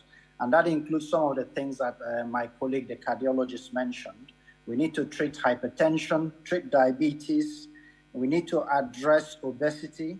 So these are things that we can do. We need to reduce the amount of alcohol we drink. So if we're having excess alcohol, we need to cut down on that because that contributes to brain damage. We need to stop smoking. We need to reduce episodes of depression and treat depression. And importantly, hearing loss is very common. We need to give people hearing aids and address that because that's also a big risk factor for developing dementia. The other risk factor is traumatic brain injury. So if you're on a motorcycle or you go on a bicycle, try and wear a helmet. And we should have national policies on speeds and things like that. And one of the most important, especially for our children, is to make sure that all children in Nigeria get an education. It's very important. Low education level is a risk factor for developing dementia in later life. So these are some of the things that we can work on in early childhood, and then in our middle ages is just addressing those cardiovascular risk factors that have already been mentioned. If we can do that, then we might make an impact on dementia. Thank you very much. So I'm just going to quickly summarize. At the start of this, we talked about DREAMS. Diet, rest, exercise, mental exercise, doing things like reading, study, logic puzzles, ties into some of the things that Dr. Akpan has just talked about, where we tackle modifiable risk factors, diabetes, hypertension, obesity, reduction of alcohol intake, stop smoking, treats depression and hearing loss, which apparently, I did not know this, are 2 major risk factors for developing dementia. And then making sure we get an education. So that's a sort of community-wide or maybe nationwide thing that we could be doing. And of course, social interactions. Thank you all very much indeed for being such a great audience. I wish we could have taken questions. Sorry, I suspect that I many need of them have to been add taken. something to it because, for everybody, if you don't use it, you will lose it. It's not just your muscles in the arms and tummy and all of that. It's also the brain. As we get older, nowadays, people don't buy newspapers. In those days, I still remember as a youngster, I would buy newspapers and I'd do the crossword puzzles, and I loved it. We don't buy newspapers anymore. But that's one of the things that we should all do. You talked about your logic puzzles. All the time. We must exercise our brains. Yeah. There's some parts of the brains that it's just very important. We must keep ourselves active. We must learn new things. Sometimes my children come to me and they say, I ask them sometimes, I say, have you Googled it? Have you done this? I rely on my children to do things for me that I should be learning to do myself. As we're getting older, my dad is 86. He uses his iPad. He can do anything on that iPad. Any new gadget, he gets it. We need to be able to, on that table, you've done extremely well, and I'm sure everybody there has a phone. They're all on the WhatsApp group, so I'm sure they are WhatsApping, and apart from doing the social activities, you need to be able to, so get all those things on your phones, Sudoku, all these crossword puzzles. Just exercise your brain, I think that's very important, as well as physical exercise. All right, Doctor. Thank you so much. We apologize, dear audience. The reason why we can't take physical questions is because of time. So if you have questions, the ushers have sheets of paper. You write it down. I'm just only going to give an opportunity to a lady on that table who ought to have asked the question. We'll take only you. Then every other question will be written on the paper, please, because of time. Thank you. So you read out the questions you've noted. I really appreciate this. I was the first to get here anyway, so I deserve to be heard. Thank you so much for this opportunity. My name is Bukola Smith. I'm a legal practitioner, so I'm the youngest on this table, and I'm on the 5th floor. So my question actually is, first of all, for those who are in the rural communities, you know, we're talking about access to health care and even to have them to be aware, talking about awareness. You know, I've worked with people, Dr. Ode would know me well from, at least knows me from an organization where we used to reach out to people out there. And I'm just wondering, in terms of medical access to these people, and some of them even feel, if you talk about dementia, or what did we say? Yes, they just think you're telling me that I'm mad. And it's like a stigma to them, for them to just have that, you know, being spoken to them. So what I would say is awareness. Are there NGOs that you have that one can reach out to these people and educate them so that they can know that this thing is not a stigma, and at the same time they can easily get, for early detection, so that they will know what to do. Some of them will sit down with palm wine from morning till night. So I'm just thinking to ask that. And then two, earlier on when we're talking about diets, there's some medications that make us put on weight. And I'm wondering, what do you do? How do you, you know, curb this? And I would really appreciate if we can, you know, so thank you. Thank you so much. Should I answer the one about the rural health? Yes, okay, you can quickly do So, that. I mean, unfortunately, we don't have any commissioner here. I didn't, you know, place an emphasis on that. But as you know, healthcare is expensive, and without a government initiative and government push and drive, getting to our 200 million people is impossible. Because, you know, it's expensive, and we don't even have the personnel to get there. You asked about NGOs, so this is my opportunity to talk about JBS Elderly Care Foundation Africa. And, you know, our mission has been to serve the underprivileged elderly in Nigeria. Senator Dr. Bodiola Jumoke is coming on board. Otumba Bimbo Ashiru is on board. And what we try to do with that is we raise funds. We've got an Adopt a Grant program. Of course, we're limited, because how much funds do you want to raise to cover how many underprivileged elderly people? The population of the elderly in Nigeria is said to be about maybe 20 million, something like that. And yes, 5%, but at this point, we're probably reaching maybe 200 people. So if that's something that you're passionate about, you can talk to me later, and we can see how we can bring you on board, because there is a lot of work to do. We do go out, and we try and get to people out there and do what we can. But how much, you know, every drop, you know, tiny drops of water make a mighty ocean, yes. So we can, you know, yeah, we're trying, lots of NGOs are trying, but really without a government push, we're not going to get to all these people. 200 million people in Nigeria. That's the long and short of it. But yes, you know, if you want to be part of the Adopt a Grant program, okay, thank you. All right, before you go, let me just read out this question so that you could summarize the response, then we move on. The question says, can some drugs contribute to the development of dementia? And the next is, could dementia be a genetic factor? What are the traditional activities that you can do to faster treat early stage of dementia?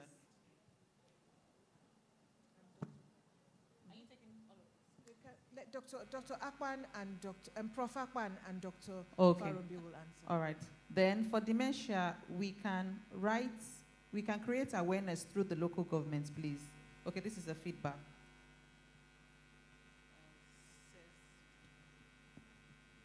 If you had children in your 40s, are you on high risk for health challenges and dementia?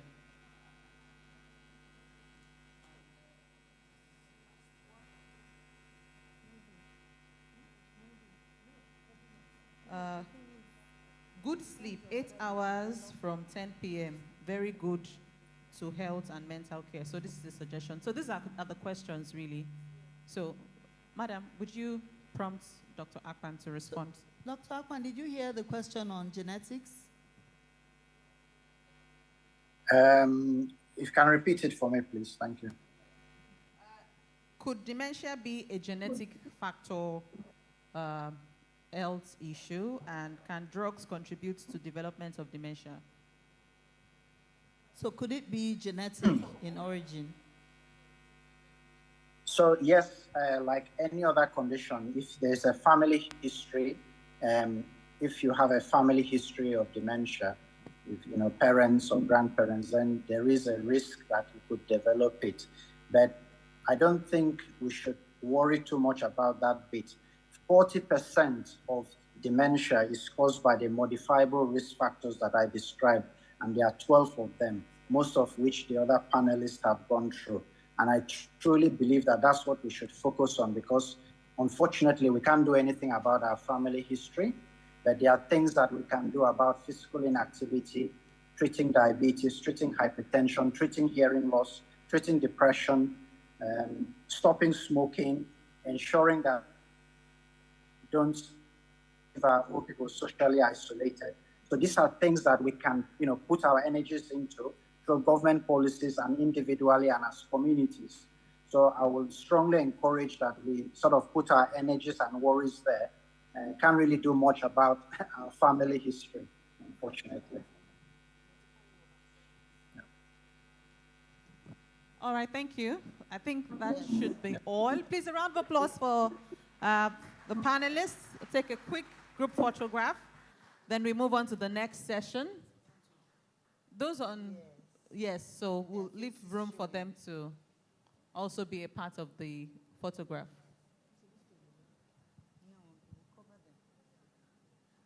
Okay, so we could pose for a picture. Those online as well.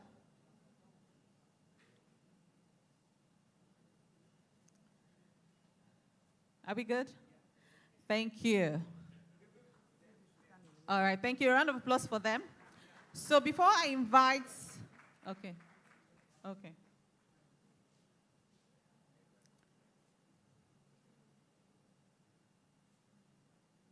Okay, great. Thank you. Before I invite panelists for the next session, we're just going to do this very quickly. I would like to listen to the representative of the Honorable Minister of State for Health, and he has a prepared message for us, so he will be delivering that message in a few minutes. His representative would be delivering that speech, and it's no other person than Dr. Adedamola Dada, MD CEO, Federal Medical Center, Ebute Metta. A round of applause for him, representing the Honorable Minister of State for Health. Thank you. Thank you very much. I know you are working against time, so I'm actually going to paraphrase the speech, but I wouldn't also want to say standing on existing protocol, because I would want to specially recognize the geriatrics in our midst who have been rightly described by the professor as successfully growing well. Okay, and then of course my very good friend Otumba Bimbo Ashiru, Chairman Odua Group of Companies, and all other persons here. I bring first apologies from the Honorable Minister of Health.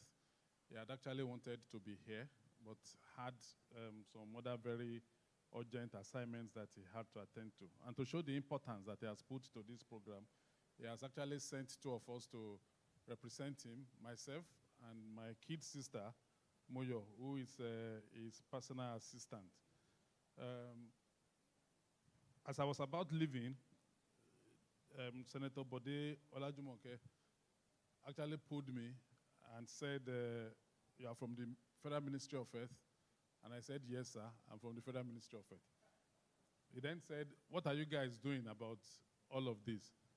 And as I was about explaining to him, he didn't want to get distracted because of the debate that was, the discussion that was going on, and he was taking very copious notes. But the speech of the minister actually enumerates some of the things we are doing, okay? I'm not going to read the whole speech because, like I said, I'm going to paraphrase it so that I can also save time, all right?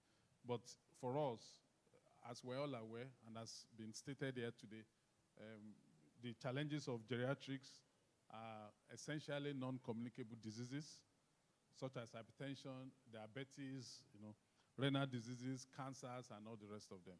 Okay, they are not just the challenges of geriatrics; they are also the burden, a major burden of what our healthcare system carry.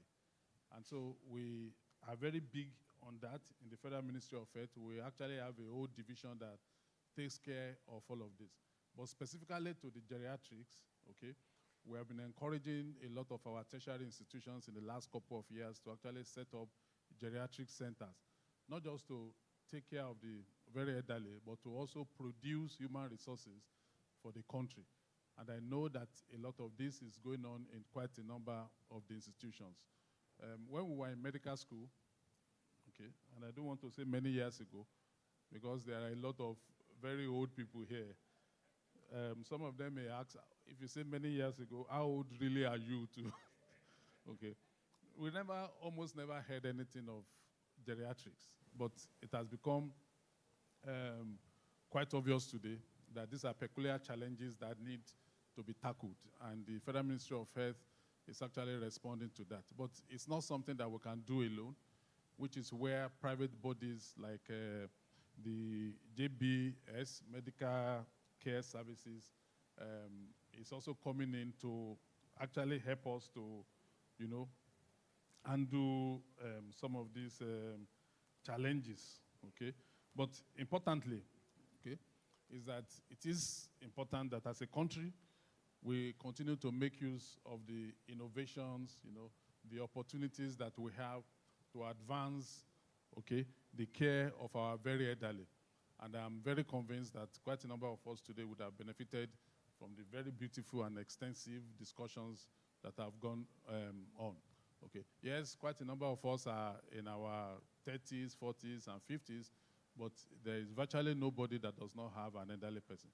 So virtually all of us would take one thing or the other away that we can actually apply to our very elderly. So on behalf of the minister, I want to commend the JBS Medical Care Center for their pioneering geriatric care in the private healthcare space of our country, and for bringing us together to share knowledge, experience, solutions, and I hope we'll seize this opportunity to be able to forge partnerships, inspire action, create a future where Nigeria can look forward to a no-regret old age.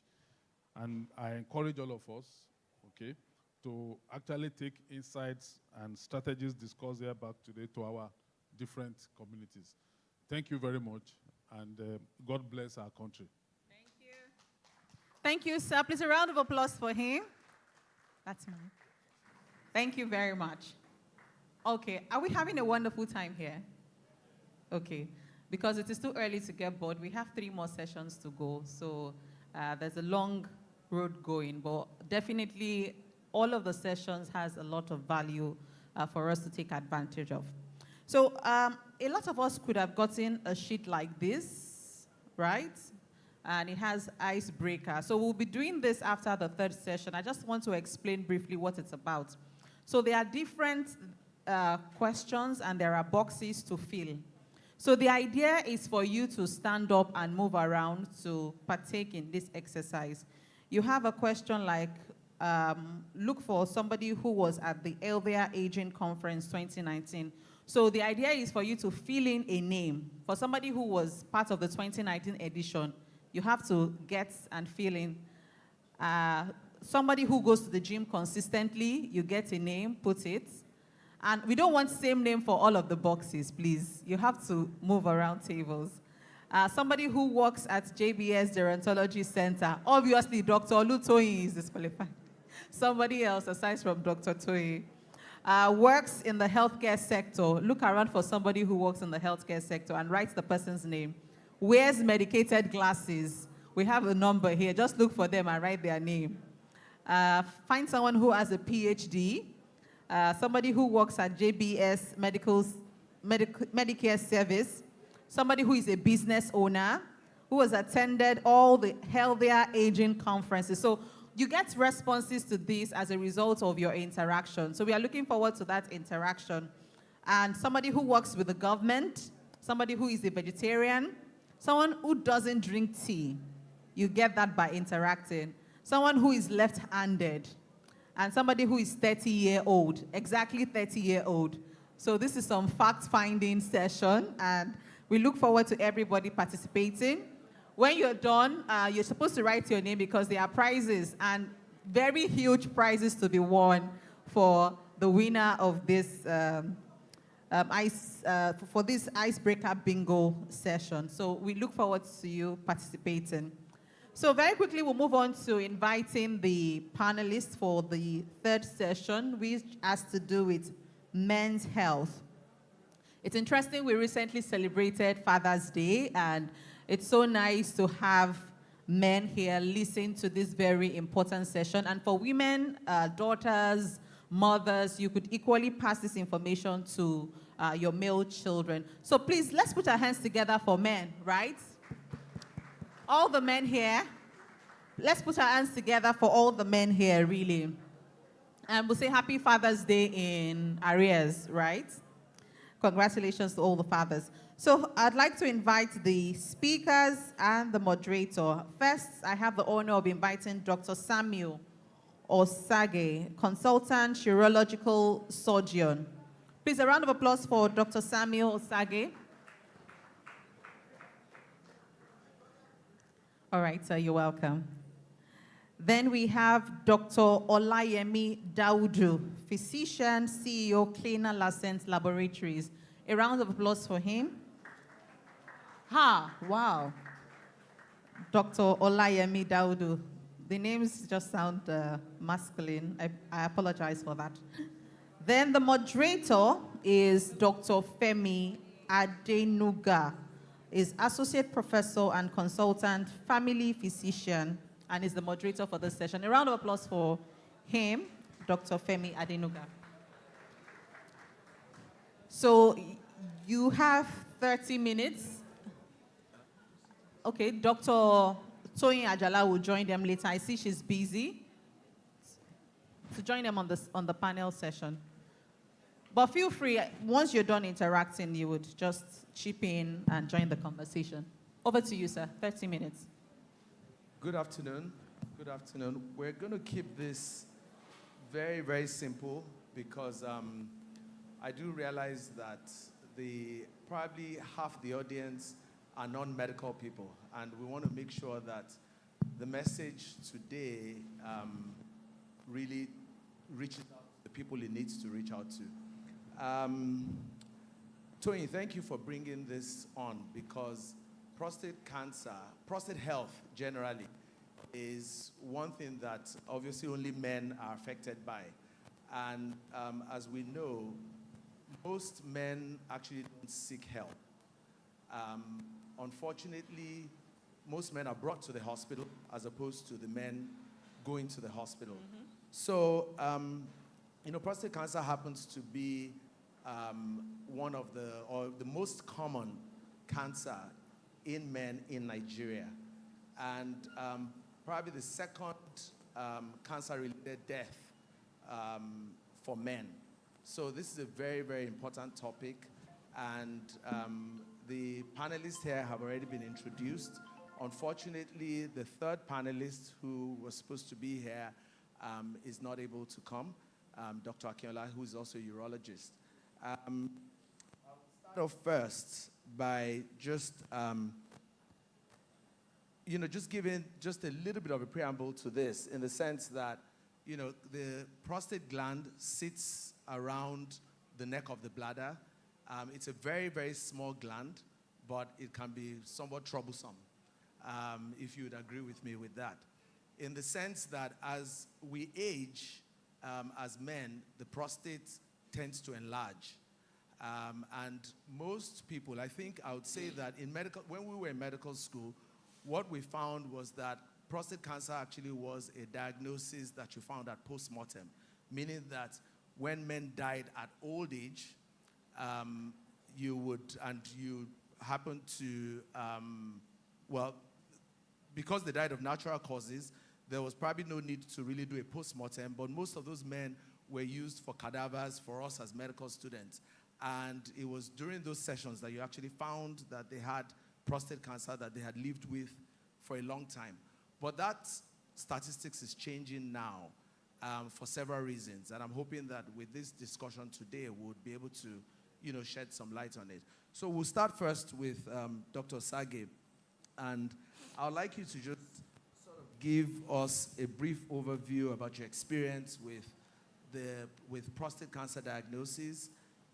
What is prostate cancer, first of all? What is it that we need to expect in terms of symptoms? And then what is it that we also need to expect, or what is it that we need to know as far as risk factors for it? Because as you can see, the trajectory of today's sessions have really been looking at prevention. So, but we would be discussing prevention, and we would also be discussing recognition of it. Hopefully, people can get diagnosed very early if they're at risk for it. So over to you, Dr. Sage. Yeah, thank you, Dr. Adenuga. It gives me great pleasure to be here. My second attendance at the invitation of Dr. Ajala to speak on prostate cancer at the JBS conference. We all know what, or I suppose, we all know where the prostate gland is located. But I have to say that often when men come to the clinic who have just been diagnosed, it's amazing they don't know where the prostate is. Now, the prostate is located just beneath the bladder, the urinary bladder. And it is like a kola nut. When you look at it, it's almost like the kola nut. It comes in various shapes and sizes. Prostate cancer simply means uncontrolled growth or proliferation of the prostate gland. As Dr. Adenuga alluded, there was a time when a man died with it. You only got to know of it in post-mortem. But with advances in medical diagnostics and awareness, we are now diagnosing it much earlier. So there has been a shift from diagnosis at death to diagnosis at late advanced stage to now diagnosis when the cancer is localized to the prostate and causing symptoms, or diagnosis when it is inside the prostate, it's not causing any symptoms at all, what you might call screening. That is going to come later. So that is the spectrum of the disease, from the latent phase, when it doesn't have any symptoms at all, to the stages when the man starts developing symptoms, to when the cancer has spread to other parts of the body, or the man simply dying with the cancer and is diagnosed at. And it's a shame, really, that in Nigeria, majority of the cancers that we diagnose are at the locally advanced or advanced stage. But we are making progress. And, you might say, is this just in Nigeria with black men in Nigeria? No.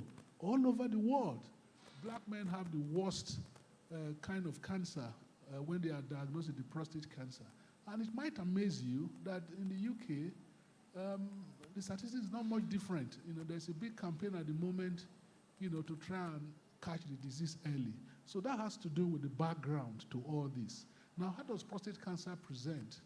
At the early stage, the man may not have any symptoms at all. Why is that so? The prostate has got an inner aspect and an outer aspect. As it happens, most of the prostate cancers develop, up to 80% or more, develop in the outer aspect of the gland, which is further away from the urinary passage. Only a small proportion arise in the inner aspect of the prostate gland. As a result of that, the cancer can grow for many years without the man realizing it and not having any symptoms. The bad news is that by the time you are having symptoms, the cancer is getting locally advanced or advanced. All right? Now, but in the late stages of prostate cancer, the man may have urinary symptoms. He may have blood in the urine. He may have pain in the lower tummy around the prostate area. he may develop, depending on where the cancer has spread to, you know, he could have paralysis of the legs, he could have pain in the bones, and all sorts of symptoms, or just feeling unwell. So you can have no symptoms at all, or all kinds of symptoms. As Dr. Ajala would confirm, she often sees men at the JBS, elderly men. Their relatives have brought them, their children have brought them. They say the man is not eating. The man is unwell. He's not talking to anybody. He can't get up. He's always falling down and things like that. And what does she do? She does a gamut of tests. I found out that the man has got prostate cancer, usually quite advanced at that stage, when you cannot cure it. So those are the spectrum of their presentations. In terms of, I will not go so much into screening now. I think we are going to come to that later after Dr. Dawodu has spoken. Now, diagnosis of prostate cancer. How do we diagnose prostate cancer? Now, the only way to diagnose prostate cancer is by biopsy. The only way to diagnose prostate cancer is to stick in a needle in the man's prostate, take some piece of that tissue, send it to Dr. Dawodu. She looks at it, and she says, there's cancer in this prostate. All right? But how do you get to the decision to do prostate biopsy on a man? Number one, the man probably has undergone screening. He goes to see his family doctor, or he just wants to be sure, or a friend, a brother has got prostate cancer. I say, I want to check whether I have cancer. They do a blood test, the PSA blood test, and the blood test is said to be high. Then they go to the next stage. That's one, PSA blood test. Another one is abnormal digital rectal examination. When you examine the prostate and it feels abnormal, then, but mind you, the finger doesn't always feel prostate cancer. The fact that digital rectal examination is normal doesn't mean the man doesn't have prostate cancer. So there are lots of caveats to PSA. I deliberately didn't mention normal PSA.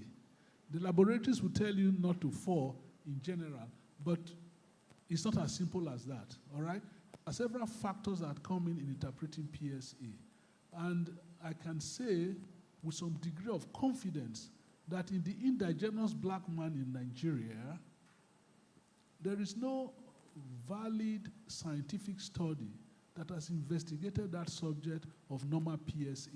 So we tend to extrapolate from institutional-based studies that have been done locally, or observational studies, or from studies that have been done overseas to determine what normal PSA is. That's PSA, abnormal digital rectal examination. And latterly, with advances in imaging, MRI has come into the equation. So people with abnormal PSA now, or even some people just say, I want to have an MRI done to look at my prostate because my friend just died from prostate cancer. You might do the MRI, and the MRI can tell you, it's a Likert score by the radiologist. It can tell you one of 5 things. It can say, number one, it is very unlikely that there is cancer in this prostate. 2, it is unlikely there is cancer. Or 3, it is equivocal, 50-50. Or 4, likely or very likely. So whether the man has got, by the time it is equivocal, it is likely or very likely, then you invite the man to have a biopsy. So those are the scenarios. The other scenario, like the ones that Dr. Ajala sees, the elderly men who come in overrun by the cancer, they may not need biopsy because their PSA is very high. They've got signs of cancer in the bone all over the body. Then you can make a clinical diagnosis. But in the younger age group where the cancer has not overrun the man, then you then have to try and confirm the diagnosis by doing a biopsy. Now, how do we do the biopsy? You stick in a needle in the prostate. You can go in through the rectum. That carries a risk of taking feces into the prostate and resulting in risk of infection. So for that reason, you give the man a lot of antibiotics to prevent infection. The latest development in prostate biopsy is transperineal prostate biopsy, where you don't really go through the rectum. You go in front of the rectum and you stick in a needle and get the tissue from there. It might interest you to know that with that approach, you might not even need to give the man antibiotics, all right? Although, as a precaution, people still generally just give a single dose of antibiotics. The risk of infection from transperineal biopsy is virtually 0% or 1. So that's about the diagnosis of prostate cancer. So once you have done the diagnosis, the next thing now is to put the man, you look at the histology report and put the man in a risk category to decide what kind of treatment to give. And we're going to come to treatment.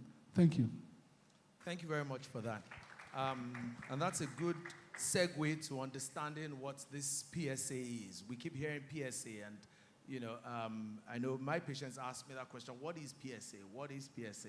And as I move to Dr. Daudu to sort of highlight what that is, also tell us a little bit more about, because again, prostate cancer or PSAs, I would say, is very, very controversial. I think Dr. Sage mentioned a little bit about the fact that, there's not one, the way, in terms of interpretation of the PSA, there's no real validation or a well-studied, validated tool that helps us, especially in this part of the world, in terms of interpreting PSA accurately. I would want to turn over to Dr. Daudu to shed some light on PSA as it relates to prostate cancer diagnosis. Thank you. Thank you very much, Dr. Adenuga. Good afternoon, everyone. And happy Men's Month. I believe it's still Men's Month. Thank you very much for the question. So a lot of people in their wellness screens have PSA done. And what is PSA? PSA is a substance that is produced by the prostate, even the normal prostate. And it's something that is elaborated when the prostate is also cancerous. So then you have to have an understanding of the values that you're working with to be able to interpret whether there's something going on or any sort of disease in the prostate. PSA is a blood test because the prostate secretes this material into the bloodstream. And there's a normal reference value. So in any laboratory that you go into, if you're testing any sort of analyte, there are reference ranges we work with. And for PSA, we measure it in nanogram per milliliter. And the normal prostate reference range, PSA reference range, is 0 to 4 nanograms. And so it's said if you have anything greater than 4 nanograms, there's probably something going on in that prostate. That being said, there are some people who have prostate PSA levels that are what is considered within normal and still have prostate cancer. So it's a bit iffy. But what are the things that can cause elevated PSA? Elevated PSA can be affected from mundane things like just having sexual activity 2 days prior to that test, or for those that are into fitness that cycling 2 days to that period. If you take a PSA sample, it could be elevated. Other things that can also cause an elevation are things like infection or inflammation of the prostate. And then you also have, as we said, as men grow, they have an increased propensity to have an increase in the levels of their PSA. So a benign lesion of the prostate can also give an elevated level of PSA. And then you now come to the end of the spectrum where you're talking about cancer of the prostate. Now, that being said, PSA can also, and earlier in discussing with Dr. Adenuga, he was speaking to how people say they've gone from one place to the other and they have different levels of their PSA values. You also have to look at the methodology, the machines that are being used, and sometimes maybe reference ranges that are being used in interpreting PSA levels that are giving in the results. That's one aspect to the differentiations that you have. And it's also important to know that the evolution of the levels of PSA in the system vary over time as well. So again, the considerations you place when someone has a strong family history of prostate cancer is different from someone who doesn't have a family history and is doing a screening. And what we usually recommend is that if there's a family history, then you move it down a notch. So 40, 45 is what you recommend that they start using PSA to screen. And I would say, as an anatomic pathologist, I've seen that we have a lot of people in their middle age 40-something, 50-something that are actually coming down with cancer. And a few of them that I've known personally dying from that. So it's no longer a disease like in the past of the elderly. And what we used to call it was an indolent cancer. So like he mentioned earlier, at autopsies where you see that there's a lesion then, and this person would not die from the prostate cancer, but it will be something else and then you find it. But nowadays, it's not really the case. And I know that there are some other things that contribute to that in terms of the modifiable risks that we speak to. I think a lot of people on the two panels preceding this have spoken about maintaining weight, obesity. Obesity predisposes to every kind of cancer, and prostate cancer is not an exception.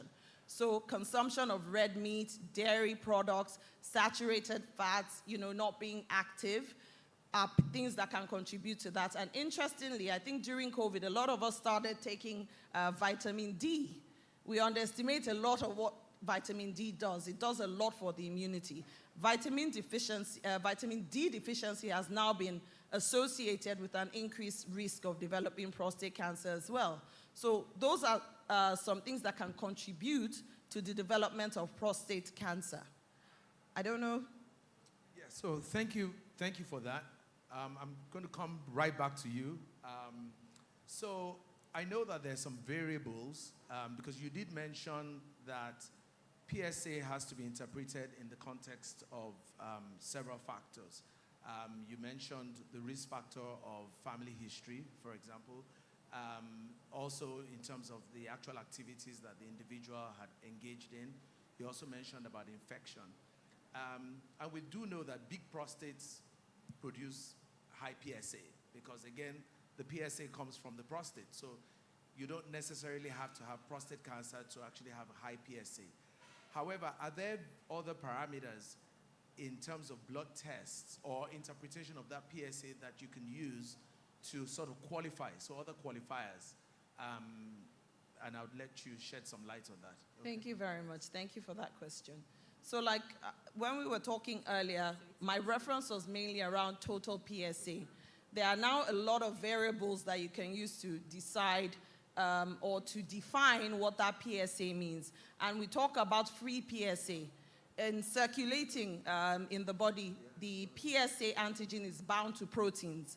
But when you talk about free PSA, this is free circulating PSA in the system that is not bound to proteins. It's been found that when you have a low level of that, it is associated with an increased risk of having a high-grade prostate cancer, a more aggressive prostate cancer. And then we also have something that we call PSA density. And like he mentioned, a risk factor I didn't mention is that men that are very tall are also said to be at an increased risk of developing prostate cancer. So the density of PSA, then there's something we call the velocity and the doubling time of PSA.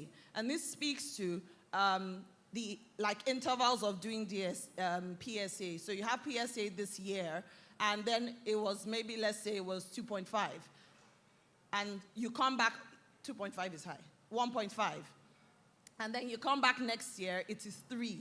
So there's an association around having an increased risk or being able to interpret that this level is associated with the prostate cancer specifically if you have a doubling time within a year that is very high in terms of the value chain of the PSA. Thank you. Thanks for that. I'm going to move over to Dr. Sage since we're really, really constrained in terms of time. So we'll talk a bit about treatment because, again, lots of controversies around, treatment from surveillance to what they call active surveillance, watchful waiting, to actual different modalities of treatment. Can you please shed a bit of light so after it's been diagnosed? Okay, thank you. Following a diagnosis of prostate cancer, the pathologist will give, that's what they call the Gleason's. Dr. Dawodo will look at the biopsy specimen and give a score. We call it the Gleason score. Then you look at the Gleason sum. When it is 6, it is said to be well differentiated. when it is 7, it is said to be moderate. When it is 8, 9, or 10, it says to be poorly differentiated. Now, those ones that are 8, 9, and 10, so when a man is diagnosed with prostate cancer, the urologist must sit down with them and look at those figures. So those higher scores are the ones we tend to focus treatment on. Those who have 6 and some who have 7, we're not talking of risk category, low risk, moderate risk, and high risk. The low risk you can observe. It just means that you keep monitoring them, you know, to avoid the side effects of treatment. You monitor them over time. When the feature of the disease changes either by higher PSA or a repeat biopsy score, then you can go for treatment. Then the same thing with some patients with moderate. But those who have high-risk disease, those are the ones that can kill the man.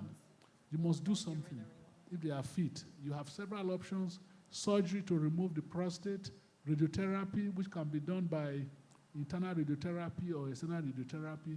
There are also some newer treatments, high-frequency ultrasound, cryotherapy. All sorts of things are coming up these days. That, in a nutshell, it's a very big subject. And then you have the role of hormones, you have the role of chemotherapy. But one thing is very clear. In starting treatment, you must establish the aim of treatment. What am I trying to do here? Is it to cure the disease or to simply control it? So set that goal. That strategy must be very clear. And then number 2, this man that you want to treat, can he withstand the treatment you are giving him? Is he fit for the treatment? How long is he going to live for? Does he have other illnesses that he might die from before this prostate cancer? The concept of competing comorbidities. So we have to look at all that. So decision making is a process that you have to go through with the man, especially if he can reason with you, to try and come to a decision on the best way to treat him. I would just like to conclude by talking about the surgical removal, total surgical removal of the prostate gland. Now, you can do that in one of 3 ways. One is the open operation, whereby you make a cut, you go and you remove the prostate. The second way that came up, the open way came up, about the 1800s, 1900s. Then, around the 1990s, the laparoscopic approach came up, using hand. You use a keyhole surgery, using your hand to dissect out the prostate. And now, the latest advance is robot-assisted laparoscopic prostatectomy, which came up in the 2000s. Now, in Europe and America, and more developed parts of the world, virtually all radical prostatectomies now are done by robotic assistance, even though there is no evidence that oncologically, in terms of the ability of the surgery to control the cancer, that it has overtaken the open operation. In other words, if you remove a man's prostate by open operation, laparoscopic surgery, or robot-assisted laparoscopic surgery, their chances of survival of the cancer for purposes of cancer alone, cancer survival, is flat, is the same. But where laparoscopy and robot assistance seems to have an edge is in the functional aspects. Maybe less stay in hospital, less pain, and some of the other things, erectile dysfunction, impotence, and all that. But if you speak to men, independent research, speaking to men who had this operation, they didn't really find any difference, which statisticians will call significant. Thank you. Thank you very much, Dr. Sage, for that. Lastly, I just want to ask Dr. Daudu if there are any newer tests that are probably in the horizon, and if you could just talk about that. Thank you very much for the question, Dr. Denuga. There's the prostate cancer antigen 3 that has now been, introduced, and it has more specificity than PSA for prostate cancer, and it's a urine test, which we would say is slightly more convenient than a biopsy in terms of speaking to, because the only way you can say that there is cancer categorically is for a pathologist like myself to look at it under the microscope, basically, and grade it. So, yes. Right. Thank you for that. All right. Our time is up. Yeah, so there are questions, actually. So you respond to the questions.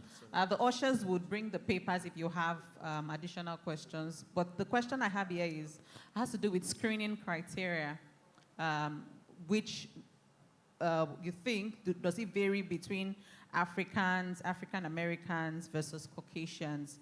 Because lots of people have asked about confusing comments on the social media platform as to the criteria, the screening criteria for prostate cancer. Do you want to take that? You can take it. Okay. All right. I think Dr. Sage alluded a bit to it when he spoke. Okay. So, did you hear the question? The screening in terms criteria. of differences between Yes. Now let us, Caucasians and first of all, let's be clear on screening. What is screening? In the puristic sense, screening refers to going to a population of men who do not have any symptoms at all, who do not have cancer. It's a research. You go in there, for example, you go to Alaba market. They are not sick. These are traders going about their business. You bring out men who are, say, between 45 and above, and you do a PSA blood test and a digital rectal examination, and nowadays MRI is coming in. All right? Then you then say, what proportion of them have got cancer? That is what screening is. It's a research. It is usually government funded or funded by a research authority.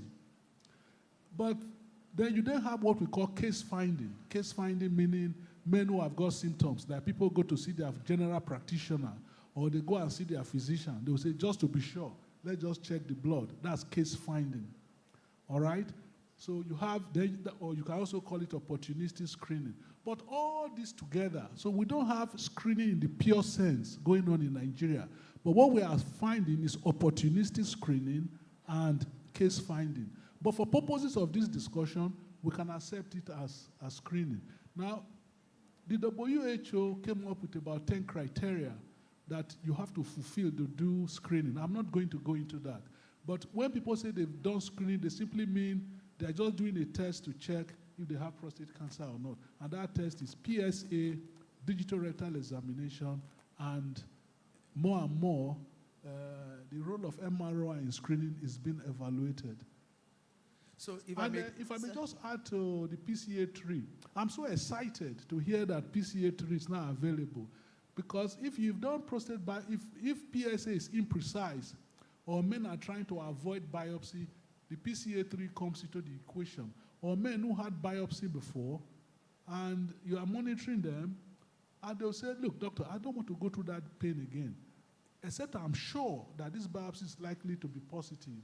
Then you can say, okay, let's do the PCA3. It's not only PCA3, there are other adjuncts to PSA that are available. But it's good that we now have PCA3 as an option. You do a vigorous digital rectal examination, the man urinates immediately after that, and the urine is transported to the laboratory. So I really look forward to that. Thank you very much, Dr. Osage.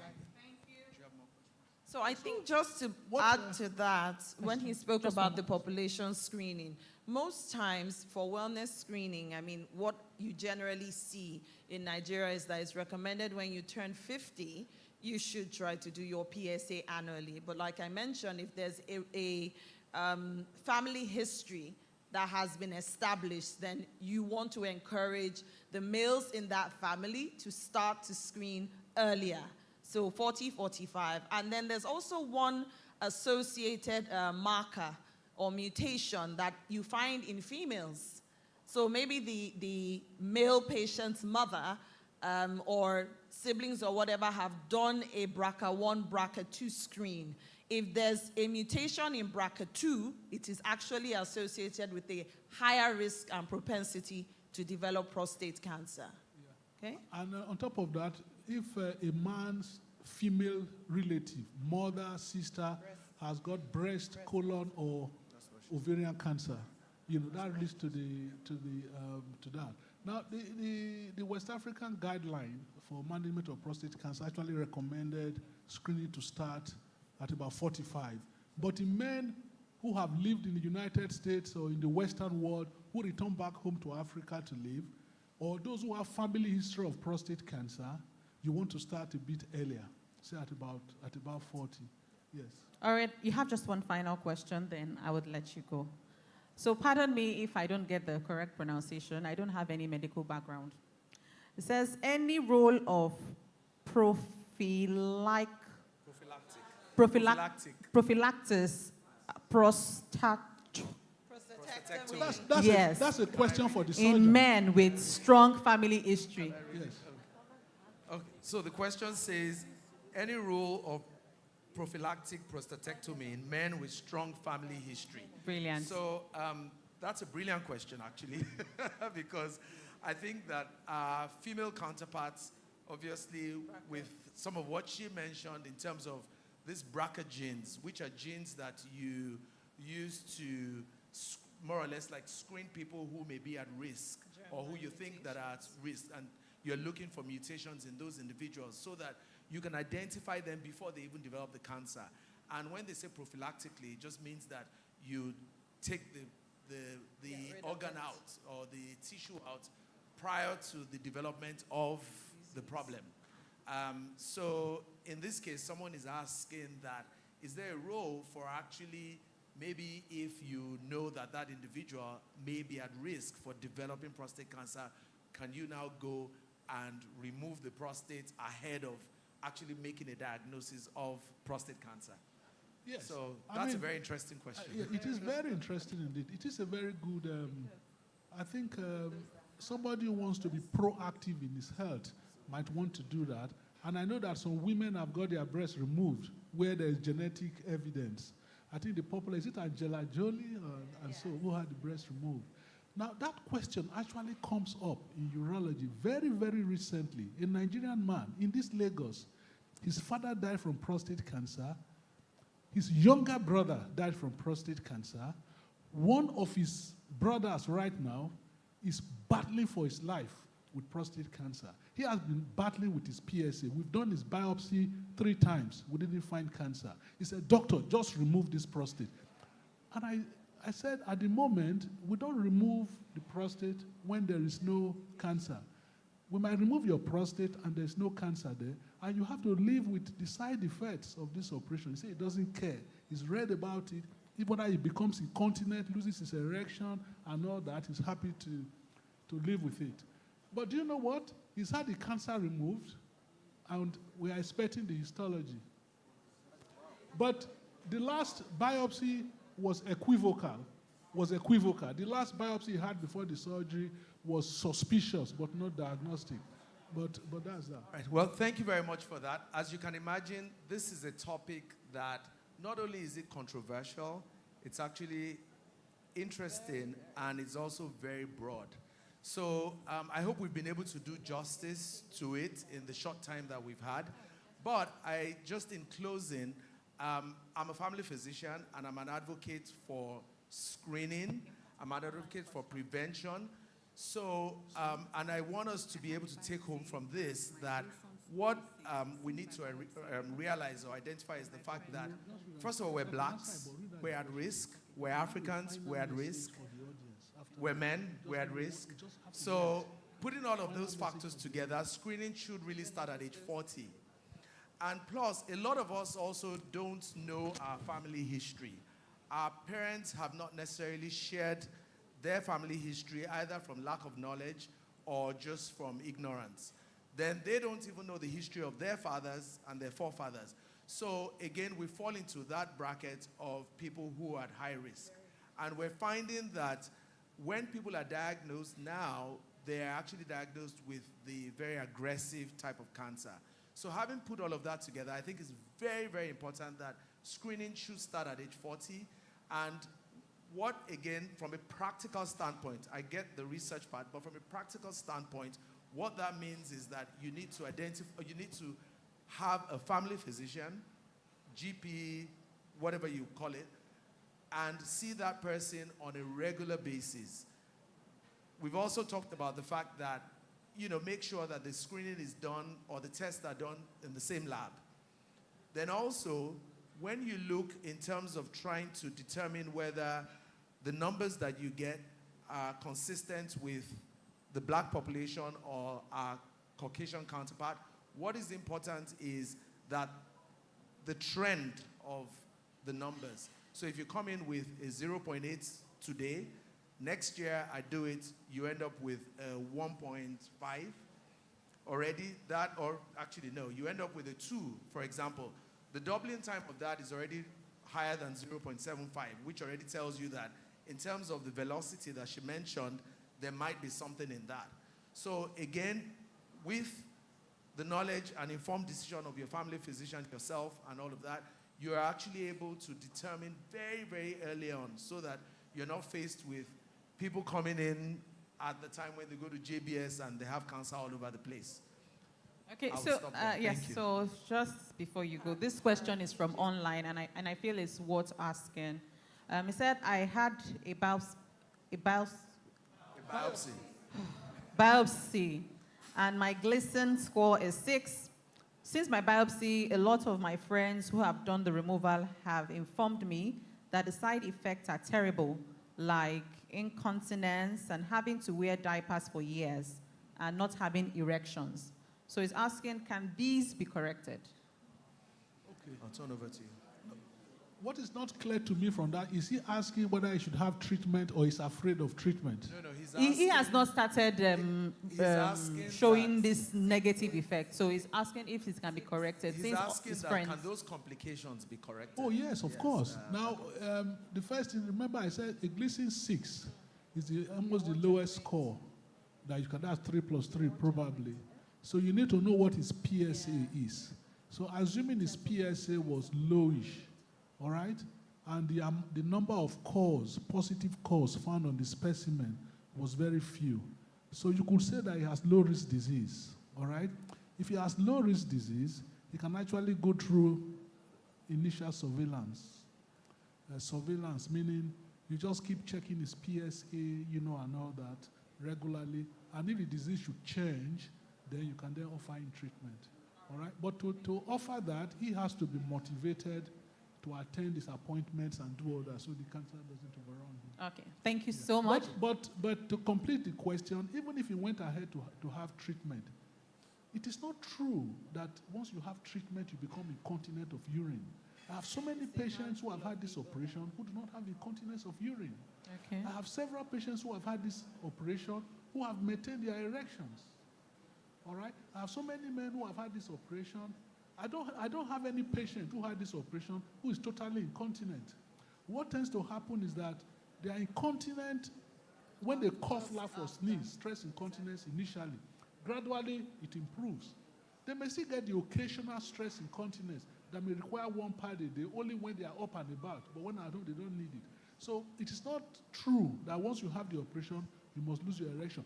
But you must accept that risk before you go for the operation. Okay. While the urologist may make the effort to preserve all of that, no responsible urologist who is practicing ethically would promise the patient that you will not lose your erection or you will not be incontinent of urine. So you have to be realistic in counseling the patients. All right.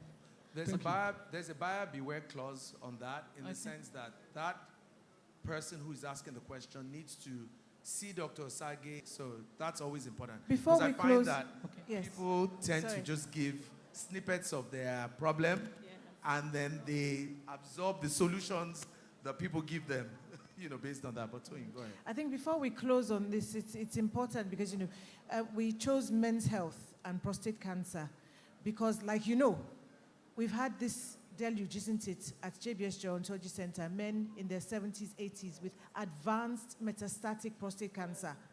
In pain, discomfort, you know, Dr. Osage comes in to see them, we have to start treating them. They knew they had prostate cancer over 10 years ago. And at that time, for many of them, isn't it, at least localized to the prostate?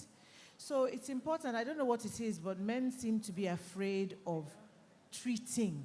First of all, going forward for screening for prostate cancer. Once it's identified, they are afraid of the treatment. And they sit on this thing for a decade. It could have been treated a year, 10 years before. And they have people at 72 coming in with PSAs of over 1,000, riddled with cancer. nothing much can be done. And my job at that point is just to see them through at that point. You know, so that's why it's very important that we're talking about this now. Thank you. Thank you. I think we could give... Sir? A final message. It has a final message. Okay. I want to appeal. I see men who are dying from prostate cancer every day. And when you talk with them, you can almost see that, you know, had they come up when they started having symptoms or when they did the test initially, they could have been cured. All right? How can we prevent that? All right? I want to appeal to men. I want to appeal to their female partners, their children, their lovers, you know, and all that, to say the men must be aware of their PSA, all right? And the wives should also be aware of their partner's PSA, all right? One of the gifts you can give to your partner on Father's Day or on their birthday is a PSA test or a reminder to go for a PSA blood test. All right? All right. So I have got a public education leaflet. All right? I will send it to Dr. Ajala, and all those who are registered, I'm quite happy. It's a public education document. So it asks a series of questions. At the end, depending on your score, you will say you are okay. Go and talk to your urologist. See your urologist now, something like that. And then it explains screening and diagnosis. So look at it and share it, you know, with your friends. And when you've gone through, if you think you need to speak to a urologist, it's not an advertisement. You don't need to come to me. You can see any urologist of your choice armed with that information. Thank you. All right, thank you. A round of applause for them. We'll have a quick group photograph with a panel. Then they can have their seats. I see food is already coming into the equation, so I don't know if this is a good time to do our exercise. We've been sitting for so long, and I was really itching for us to stand up and move around. But now that food is on the table, maybe we'll move it to later. We should do that, right? You've been moving around.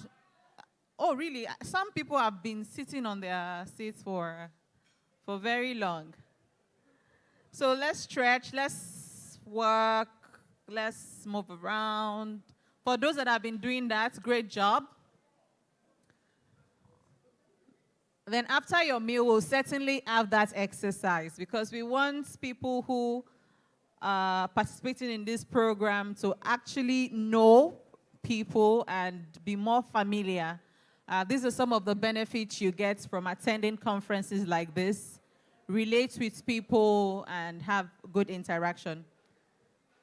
So I'm not fantastic with aerobics, but we could just stretch our hands, you know, push the foot forward and backward, raise up your hand, shake your waist, you know, just move around so that you are not fatigued for sitting for too long. All right, thank you. We can have our seats now. We are moving on to the next session. We have 2 more sessions to go. So let's settle down. For those who have their foods, they can sit and eat while we listen in. Thank you, ladies and gentlemen. Please, let's have you seated.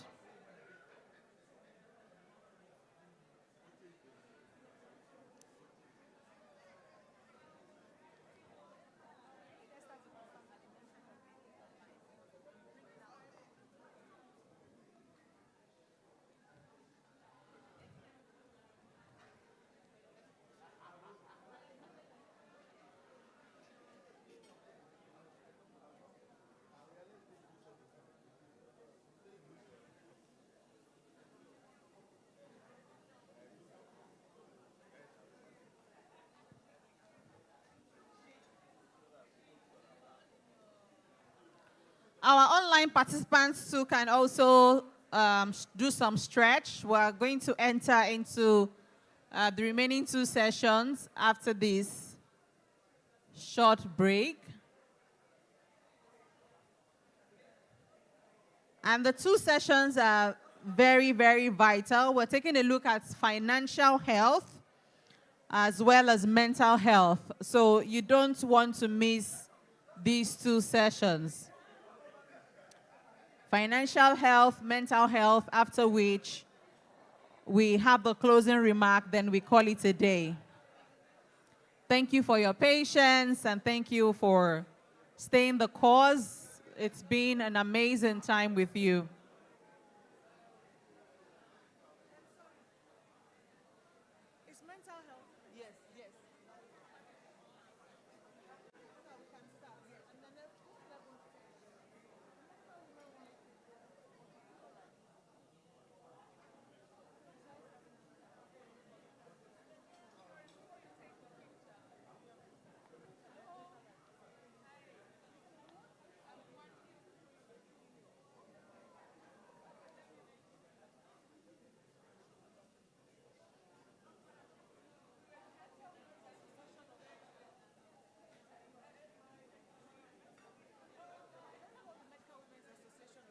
Okay. All right, the Medical Women Association of Nigeria, I'm aware you want to have a photo session with Dr. Toyin. We could do that quickly.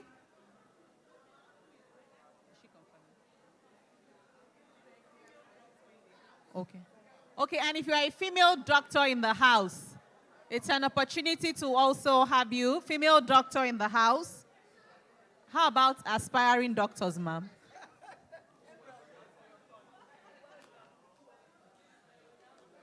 Female doctors in the house, please, you can join the photograph. We're not done yet. We're not done yet. We have 2 more sessions. This is just a very short break. And the waiters are still going around taking the orders of people.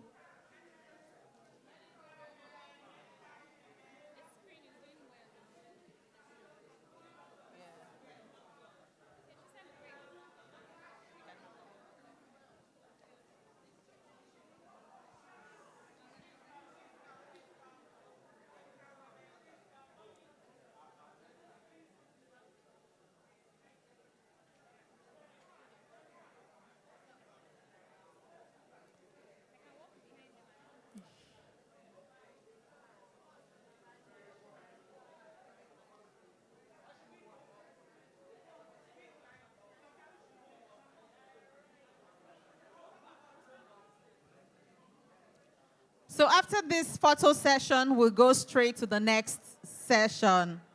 Thank you.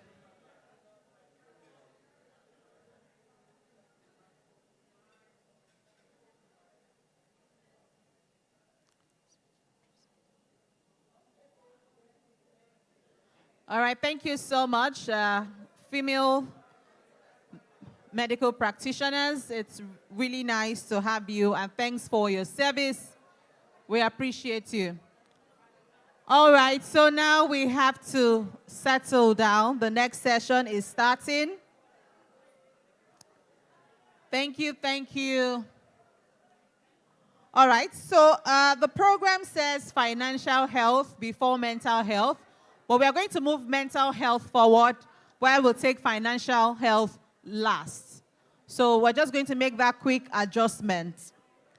And the speaker, the main speaker for this session is going to speak virtually.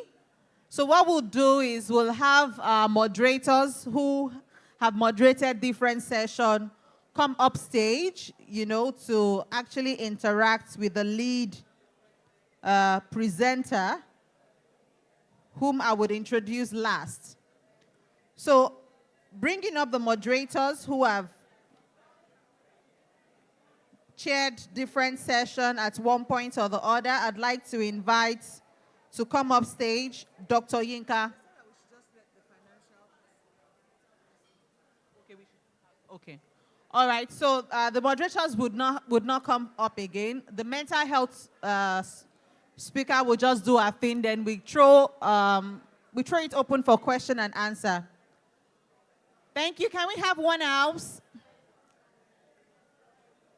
All right, so I'm honored to invite a psychiatrist, mental fitness coach, and founder Talk Mental Health, Dr. Adiola Adeyemi. Please, a round of applause for Dr. Adiola Adeyemi as she speaks to us on mental health, latest coping strategies for stress and depression. Please, can we have Dr. Adiola on the screen? And let's listen in. Then we take questions from the audience. Oh, great, Dr. Adiola. It's nice having you. So Dr. Adiola is on the screen already. Let's everybody sit down. We listen to our presentation, then we take questions. Dr. Adiola, you have 20 minutes for your presentation. Then the rest of the 10 minutes will be for question and answer. Thank you, ma'am. Over to you. Thank you so much. Can you all hear me? Yes, we can. We can, doctor. Yeah, and then my slides as well. I sent that already. I wonder if that could be shared. It's been shared already. It's on the screen. Fantastic. I'm happy to be here today, and thank you for the invite. I was going to say mental health was supposed to be the last session of the day. Thank you. Thank God you moved it forward. And as usual, mental health used to be the last thing people talked about. In fact, we never had the opportunity of talking about mental health until recently. I'm glad we were able to move it forward, at least to break that stereotype of putting mental health at the back of things with regards to our health. It is important, and it is very essential for us to understand that there is no health without mental health. Great speakers today talking about men's mental health, the brain health and all that. Fantastic. But then there's no health without mental health, and I'm glad I'm here today to talk about the latest coping strategies with regards to stress and depression. Can we move on to the next slide, please? So yes, this is a picture of the brain, just to let us know that our brain is important. The brain is like our powerhouse. It controls everything about us. It controls how we think, how we move our body. The fact that you were able to come today for this program is because your brain is functioning. And as such, we need to take good care of that brain of ours. I mean, it's not about just the physical impact of the brain on us. It's also about the mental and cognitive functions that the brain does for us. Without good brain health, without good mental health, I suppose this wonderful conference would not have been able to organize it if our mental health was not functioning well. In terms of our ability to cope with stress, our ability to connect with people, I could say that we've been networking, our ability to, make meaningful impact like JBS is doing, we cannot do all of this if we are struggling mentally. Next slide, please. So why are we talking about depression? Why stress? I suppose we all are stressed, right? Stress is a normal, natural human response to challenges. It is common to life. It is what we would always experience. And 90% of all illnesses are stress-related. All because everyone reacts differently to stressful situations. We realize that when two people are exposed, are stressed, exposed to the same kind of event, their reaction to that stressful event is usually different. And then stress affects our body and our mind. It changes the brain. It causes a lot of problems in terms of our cognition, our ability to think. It causes fatigue. I realize that sometimes when people say they've got malaria and typhoid, it's not necessarily that they have that. It could just be that they are stressed. And we are quick to swallow a lot of tablets in terms of taking painkillers and all, not knowing that we're actually going through stress or some, in advanced cases, burnout, and we're not really taking time out, take a step back to rest and relax and recuperate so that we can gain back our energy. So are we all following me? I just want to be sure that we are listening and the audio is good. So if you have questions with regards to this, please do not hesitate to start dropping your questions in the comment box and also to the moderator. Next slide, please. So our response to stress makes a difference to our overall well-being. The way we react to stress, the way we cope with stress, it makes a total difference to our well-being. So it is not about the stressful situation you are going through. It is about your response, how you react to it, how you choose to react to it. And let's not forget that mental health, your ability to manage stress properly, adequately, without, adaptively, manage stress in the normal way is one of the criteria of a good mental health. Now, why depression? Why are we talking about depression? Depression is the leading cause of disability worldwide. I mean, yes, there are a lot of mental or physical health issues that are quite common, but depression is the commonest. Is the leading cause of disability worldwide. It is important for us to talk about depression because a lot of people are depressed, but they don't even know it. About 75% of people depressed don't even get the treatment they need. They're not diagnosed, so they don't get treatment. It is that bad. And we also need to understand that a lot of people that take their lives by suicide often have mental health problem. About 90% of them have a mental health problem. So you can see why depression is important, because depression is a psychological disorder, is the most common psychological disorder. And 90% of people that die by suicide have a mental illness. So we need to talk about why people are dying, why people are taking their own life. And that is why talking about the latest strategy of coping with depression and stress is quite important. We're talking about aging well and also helping ourselves to live better lives. Next slide, please. Yeah, there's a lot of things that we could do in terms of helping ourselves to manage stress effectively. Honestly, I tell people that most of the things that you need for your mental health are affordable. They are very affordable. They are easy to get. But the problem is that a lot of us lack motivation. A lot of us can't be consistent with it. A lot of us can't keep up with doing things that would improve our mental health intentionally. So I love to use our tagline all the time: be intentional about your mental health. Be intentional about your mental health. And why I say this is because we can't just leave mental health at the back, because it affects everything about us. When you are stressed, when you are psychologically down, you can't even function well. You can't maximize your potential. So you have to know how to prioritize your mental health. Managing stress is one thing you need to be able to do properly. And you can see from the slide, be staying positive, learning how to relax. Some of us can't even rest well. We can't rest. We don't know how to rest. That's an issue with a lot of people.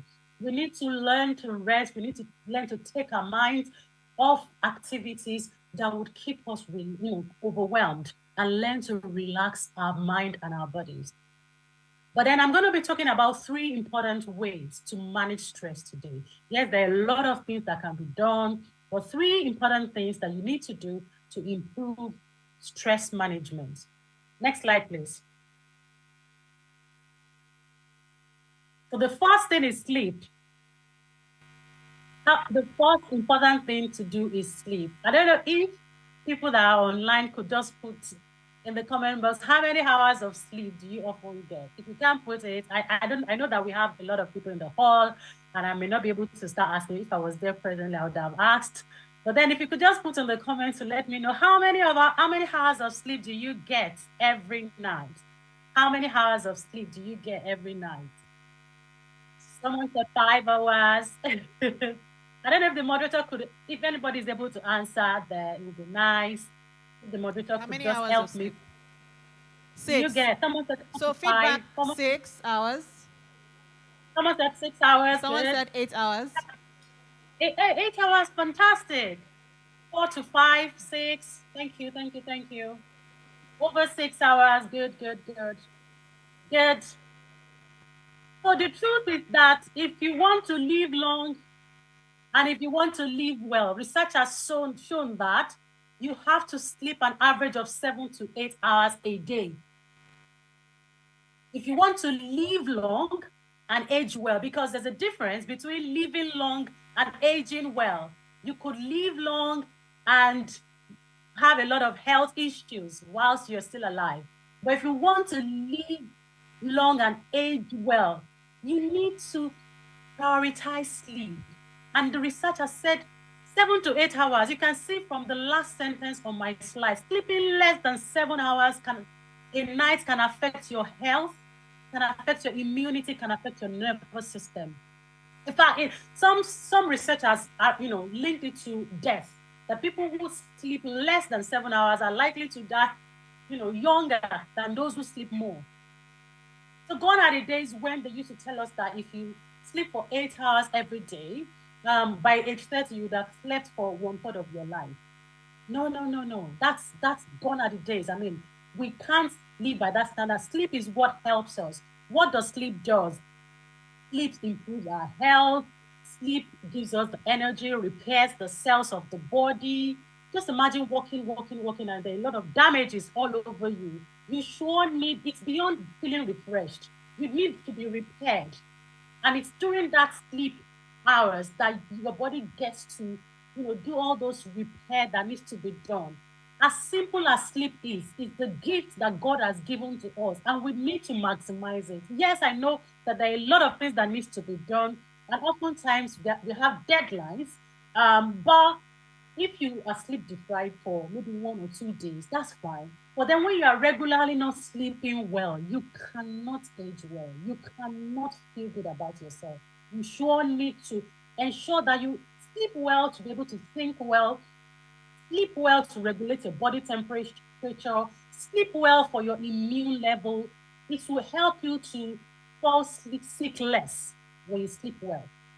Sleep is your superpower. If you're a kind of person that wants that part of your brain, it's called the prefrontal cortex, where the executive function, works. All that has to do with problem solving, executive functioning, decision making. If you want to be able to think creatively, you need to prioritize sleep.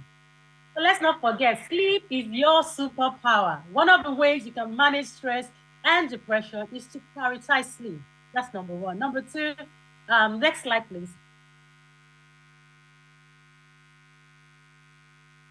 Exercise. I'm going to ask that question again. I don't know if I still have about 15 minutes, right? Yeah. I'm going to ask that question again. So how many of us exercise? Or let me say, how often do you exercise? The moderator could please ask around, and then if you're online, drop in the comment. If you don't exercise, feedback on how often you exercise. How often every do you day? exercise? Someone said every day. Fantastic. 5 a week, 4 to 5 days a week. Someone said every day in the audience. Amazing. Okay, someone said 3 days in a week. 3 days. Someone said 3 days. Good. Fantastic.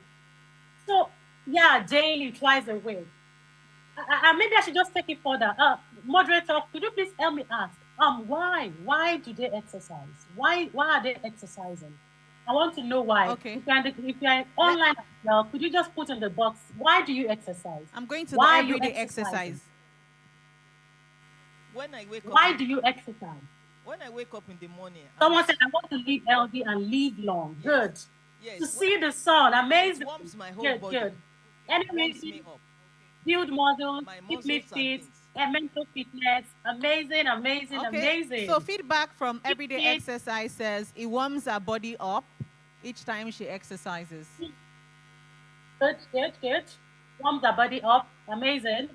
So yeah. So I just wanted to shift our focus from losing weight when it comes to exercise. It's beyond losing weight, because some people would say the reason I'm exercising is because I want to go down by a dress size or something. For some ladies, they'll be like, okay, I think I've added weight and I needed to. But it's beyond that. So if you can shift your focus of exercise from someone that said energy, from physical, yes, it's going to help you to lose weight, to mental, to holistic well-being, honestly, losing weight is just going to be like an addendum. because exercise is beyond losing weight. Exercise helps everything about you, your ability to function. It boosts, gives you energy, like someone said, improves your mood, helps your cognitive function, your memory, mental alertness. That honestly, I exercise 3 to 5 times a week. On days I'm unable to exercise, you know what happens to me? My day just goes so bad. I would drag, the motivation is so low. I have to psych myself, work on my intrinsic motivation to be able to function that day. But on days that I exercise, I start my day with exercise. Oh my God, that energy just comes. I feel so energized. I feel powerful. I feel being able to do so many things. So I've realized even when it comes to you trying to be careful what you eat, trying to avoid junks. When you exercise, you are likely to make the right decision in terms of what you eat, who you relate to. So your brain functions better with exercise. Why? Just because there are feel good hormones that pump out when you exercise. And exercising daily, like weight training, research has shown that weight training can help reduce the level of depression, can help manage depression. Aside from cardio, running and jogging or walking out on the treadmill, weight training has been proven to help reduce the symptoms of depression. So these are latest strategies that I've found out. People who used to think that you would have thought that running would pump out a lot of chemicals. I mean, happy chemicals in your brain, right? But weight training itself helps with depressive symptoms. So we need to start prioritizing exercise. Take care of yourself in terms of keeping fit, 10,000 steps, making sure that some people would say, oh, you have to go to the gym. No, you don't have to. Dr. Ajala knows that. So she always say that she doesn't go to the gym all the time. She doesn't even like to go to the gym. But you being proactive about how you move, not sitting in one place for a while, perhaps setting goals like if I sit for 1 hour, I'll move around for the next 10 minutes. Keep doing that and try instead of taking the lead, walking on the stair, taking the staircase instead of driving to the store, walking in your neighborhood, dancing around at home. Those are forms of exercise. Just keep moving. Movement is life, movement is medicine, and movement is therapy. So the last thing I'm going to talk about in terms of strategies for managing stress. I know many of us won't like it. Mindfulness. Mindfulness. As simple as it may sound, it's very powerful. Mindfulness, and it's just the act of being present. It's just the act of being present, focusing on the moment, and not worrying about the past or your future. But as doctors, as professionals, as ambitious people, it's very difficult to be mindful. It's very difficult to stay in the moment. We are high achievers. We just want to keep achieving. But mindfulness has been linked to longevity. The more mindful and present you are, the likelihood of you living long and aging well. It's very, very important. So because mindfulness helps to induce brain changes in a process called neuroplasticity, it helps to form new neural connections in the brain. Why? Because when you're worried, when you're, getting so anxious about maybe things in the past or your future, there's a part of the brain that is activated. So the stress level increases, cortisol level increases, a lot of inflammations, and you are at risk of a lot of health issues when you get worried. But mindfulness helps regulate all of it and relaxes you. So it lowers cortisol levels and stress response. It shifts you from that flight and fight mode to the rest and relax mode. But I just want to ask you, do you think you can practice mindfulness? Do you all think you can practice mindfulness? Mindfulness is not trying to go into a particular place and trying to, do the yoga and all. It's just about ensuring that activities you do, you're present. And just like even eating, there's something called mindful eating, paying attention to the colorful dish in front of you, savoring the taste of your food, enjoying it. These are little ways by which we can practice mindfulness. And we also need to know that in terms of latest strategy, I know that for management of depression, cognitive behavioral therapy, I don't know if you're familiar with that. It's a psychotherapy that helps change the way people think so that it can impact on their feelings and their emotion, because there's always a connection between the way you think, the way you feel, and the way you behave. So CBT, for short, cognitive behavioral therapy, helps to change your thinking pattern. But there's a latest, we call it third generation CBT now, which is called mindfulness-based CBT, mindfulness-based stress reduction. All of these often would work and focus on mindfulness in terms of depression, in terms of management of depression. What does it do? It helps people, instead of changing that negative thinking pattern, we just want you to stay with that negative thinking pattern and be able to, manage it, be able to cope. Yes, I know I'm thinking in a negative way, well, can I just stay with that negative thought? I'm not saying negative thoughts go away, but I just want to remain present with that negative thought and being able to manage it. Give yourself kindness, give yourself compassion whilst managing those negative emotions at that time. So those are the new ways by which we now manage depression. Instead of, because people have realized that changing negative thoughts takes time. In fact, for some people, it's difficult to change. The cognitive distortion will never go away. But with mindfulness, you can learn to cope with those negative emotions. So my last slide, please.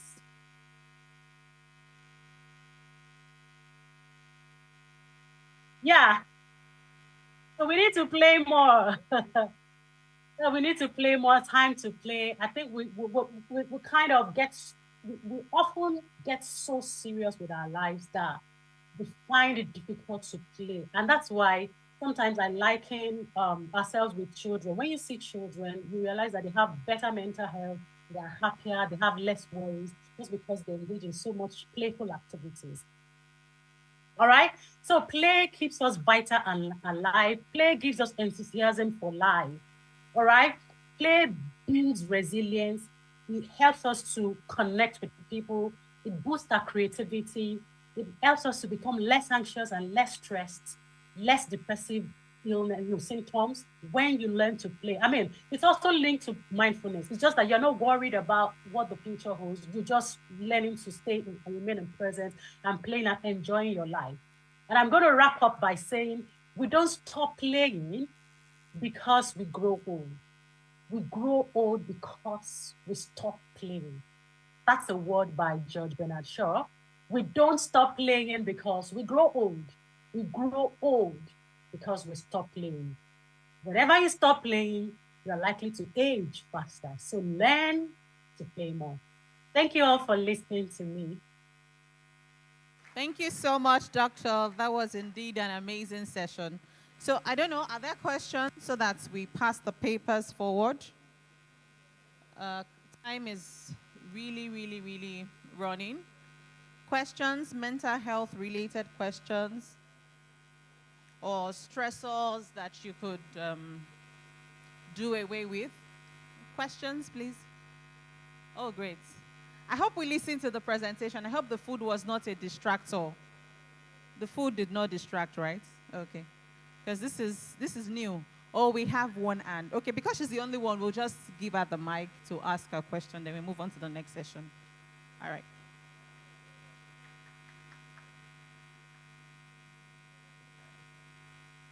Okay, you were talking about the numbers of hours of sleep.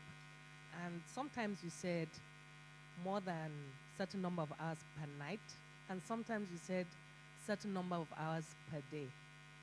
So if I get 5 hours in the night and 3 hours during the day, is that still 8 hours of sleep for a day? Or do we need to get the number of hours per stretch to get the total benefits? Doctor, did you hear the question? I heard what she said. So what is recommended in 24 hours is 7 to 8 hours of sleep. So you may not be able to sleep for 8 hours at a stretch or 7 hours at a stretch. For instance, if you take an hour nap during the day, then if you now get 6 hours of sleep at night, then you're still fine. So it doesn't have to be a stretch of 8 hours a day. It's just that it has to sum up to 8 hours in a day. But we need to also understand that quality sleep, because you could sleep for 8 hours and not have quality sleep. So if you keep having intermittent breaks in your sleep, then there's a problem. You are meant to be able to initiate sleep and maintain sleep for as long as you can. But if you sleep for 1 to 2 hours, you woke up, and then you're unable to go back to sleep for another 30 minutes to 1 hour, and then you sleep and you wake up in 2 hours. At the end of the day, you might have slept for 8 hours, but because of that frequent breaks in your sleep, you won't feel refreshed because you're not getting to the REM sleep, that deep part of sleep that is quite refreshing. If you keep having that, then you should actually see your doctor for an evaluation to know as to why you keep having those breaks in your sleep. All right, thank you so much. Please, a round of applause for dear Dr. Adiola Adeyemi. That was an excellent presentation and very straight to the point. So we have just one more session and we call it a day. I'd just like to inform you that there are quite a number of offerings that this conference has for you. And so we need to bear in mind before we exit this facility. I'm told that there is a free health screening for the first 50 people who came for this conference. Also, we have quite a number of exhibition stands outside that you should visit on your way out, or that have heard what healthier aging is about and would like to be followed up consistently. She will do a bit of touching on that after the closing remark. Then I guess this is a good time to do our exercise. I don't know, how many of us have done something about this sheets? Anybody? So we clearly did not move around. We clearly did not interact. Everyone was given a sheet, the icebreaker bingo sheet. And I don't know if you found anybody who was at the 2019 edition of the Healthier Aging Conference. You need to fill in the name. Yes, ma'am. Oh, you didn't understand. Oh, I actually briefed us earlier. Oh, okay. So let me take it again. So this sheet has different questions and boxes to fill in a name. And each of these boxes has somebody who is in this hall who fits into this box, like somebody who attended the 2019 edition of this conference. The next one says somebody who goes to the gym consistently.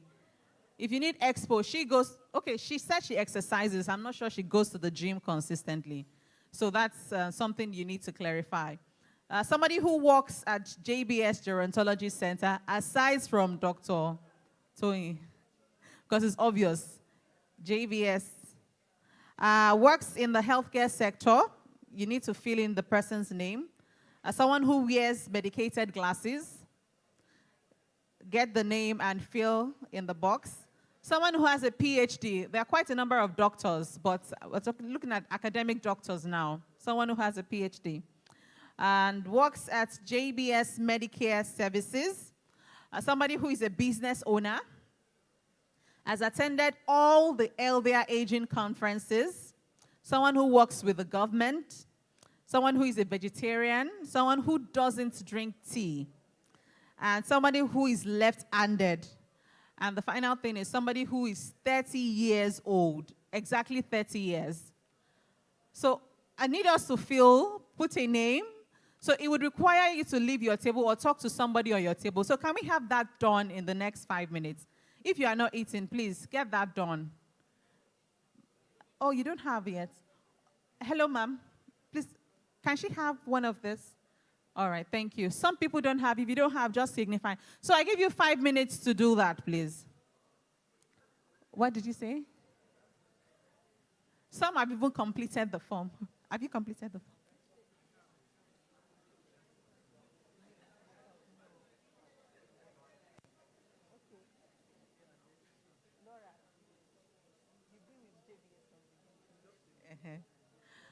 All right, thank you. Please, 5 minutes to do that. It would require you to leave your table, but would love for you to fill.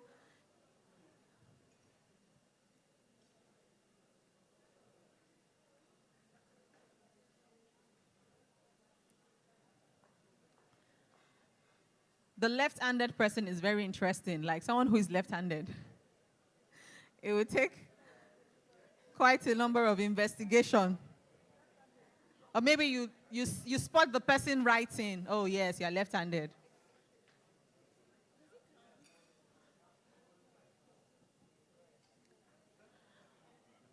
Okay, I see some people doing the exercise and some people are unbothered.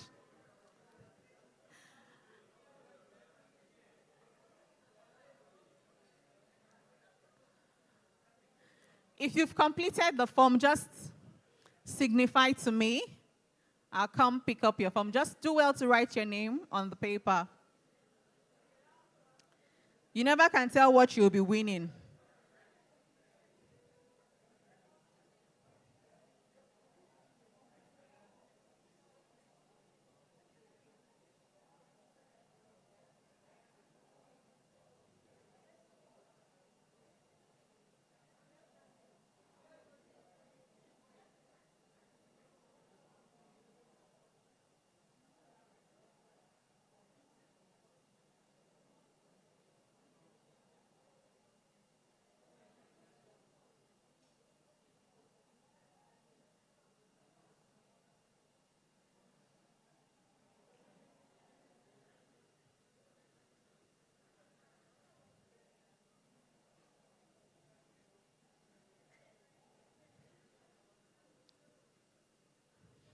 Okay, just wave if you've done so the ushers can pick up the form from you.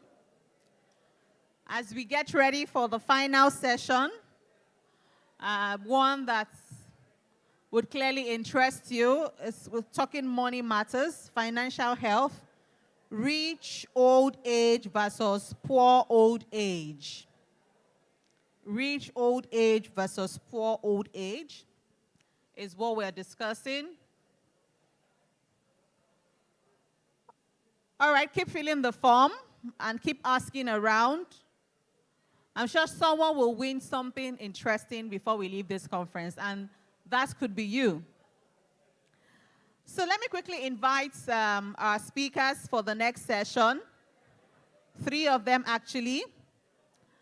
I have the MD CEO FCSL Asset Management, Tokwe Omojokun. Please, a round of applause for Tokwe Omojokun. Welcome, Ma. Then we have Ed Asset Management, FCSL Asset Management, Omoefe Tega. Okay, Tega. And finally, we have Head Treasury Sales, MBHO Capital. That's Maureen Jide Ibironke. A round of applause for our final discussant. Like I said earlier, the topic is rich old age versus poor old age. It has to do with financial health. And like the rest, you have 20 minutes of discussion, then 10 minutes of question and answer session. Your time starts now. Thank you. Okay. Good afternoon. Good afternoon, everybody. It's indeed a pleasure to be here. We're from FCSL Asset Management. My name is Tokwe Omojokun. It's really, really, I would say, very gladdening indeed to be part of this. I want to thank the organizers, Dr. Ajala. I mean, part of what she said passionately. Sorry, can we have one house? Thank you so much. Thank you so much. Part of what she said, and I was really intrigued by the passion she exhibited, you know. It was like, look, it's not enough that we are just concerned about the physiological aspects, right, of growing old or aging. But the concern was, what about the financial aspects? We've learned today that one of the stressors, is of dementia. One of the key contributors to dementia is the fact that people, depression is one of the reasons, isn't it? And part of what the World Health Organization, some of the studies that have been carried out by World Health Organization, American Psychological Association, is that money and finance are key stressors, whether we like it or not. And what we are just here to do is to make you more aware. If we take nothing home today, it's the fact that we want you to be more aware about money matters. We're very happy that we have those on the 7th and 8th floor here. It's indeed very graceful. Mommy's laughing. It's a great grace that you have. We tap into that grace to age gracefully and look as well as all the older people look today. But I think part of what they probably did as well was to see how they will enjoy old age. So my colleague, Omoife Tiger, and then we've got Maureen who will also touch on one or two issues, will just take us briefly through some things to keep us more aware. More or less like a very short financial education. And we'll be very glad to leave the material behind for you to look through. Thank you very much for your time. Tiger, over to you. Once again, thank you, everyone, and good afternoon. I must say to our daddies, our mommies, and everyone seated here. Particularly, I listened to Dr. Olowokere, where he talked about the dreams, and the last S there, which I consider very apt, spirituality. So I want you to turn to the person next to you and just make a decree and say, I will age gracefully. I will age gracefully. Tap the person hard and say, I will age gracefully. I will age gracefully. I will be rich in my old age. I will be prosperous in my old age. If you believe that, say amen. Thank you so much. So quickly, we'll be talking about the rich old age and the poor old age. It's a matter of choice. And the truth is, whichever you choose, or whichever failure in not choosing any lands you on the other, you can choose to be rich in your old age. Failure to choose to be rich in your old age automatically means you will be poor in your old age. And at the center of both, really, it's a choice and also a plan. I don't know if you get that. At the center of both is a choice and a plan. Let's just move forward to the slides. These are just some quotes. My MD has spoken about that. Financial stress increases the risk of a heart attack by 13-fold. A study done by the South African Heart Association. The American Psychological Association stated money and finances remain the top stressors. Next slide, quickly. Like I said earlier, at the center of this is financial planning. A lot of us during our active years oftentimes have failed to plan. Yes, we plan to send our children to the best schools. We plan to live life, holidays, but we often do not plan for our retirement, and we often do not plan for life after active service. Amen. Amen. Yes. So at the center of this, what is financial planning? It's all about a thoughtful decision in your money-making processes. It's all about making those decisions concerning your finance to achieve those goals that you have set in life. A rich old age is a goal. A poor old age is also a goal. It's a function of how well you have planned to choose what side of the divide you want to belong to. Planning for a rich old age, to be honest, it's a long-term goal. Next slide, please. It's a long-term goal. And it is a goal that requires active, thoughtful process. It's a goal that requires you partnering with very much eminent financial advisors. It's a goal that requires your all and well-being to be involved. Next slide, please, so that we can just run quickly within the short time. Life is a circle. And just like you look at this graph, every man is born. Your active years, it peaks. Maybe you could call it retirement, and you begin to decline. You're not as active as you used to be when you were 40. If I ask our daddy here, who is now 80, he probably is not as active as he used to be when he was 40. And as life cycle shows this, so is our wealth trajectory. So is our wealth trajectory. The difference between these two graphs you see is one who has planned and the other who has not planned. At 60, maybe after retirement, you no longer have the propensity to accumulate wealth. At that stage, it's a de-accumulation of wealth. What kind of life do you want to live after retirement? Do you want to maintain the same standard of life you're living now while still active? Do you want to be still able to afford the holidays you can still go for? But the truth is, daddies and mommies, I should shock you, and it's the reality. Gone are the days where children will take care of their parents. Do you agree with me? Gone are those days. The economy is now so tough. A man of my full old age, the parents are still seeking to help him get a job. Fathers and mommies at 60s, 70s are still sponsoring young ones like us. So you cannot afford to build your life and bank on your children. Gone are those days. So at this point, you must begin to think about life after retirement. And that is the rich old age we intend to bring your attention to. Next slide, please. And this just talks about the wealth management transition. For some of us who are precisely within the 25 to 45 years, we are still at this stage of accumulation. We have the strength, we have the energy, we can do 2, 3, 4, 5 jobs. We're at this accumulation stage. And so really our focus should be on how do I make more money? How do I have multiple streams of incomes? Really, that should be our focus, 25, 45.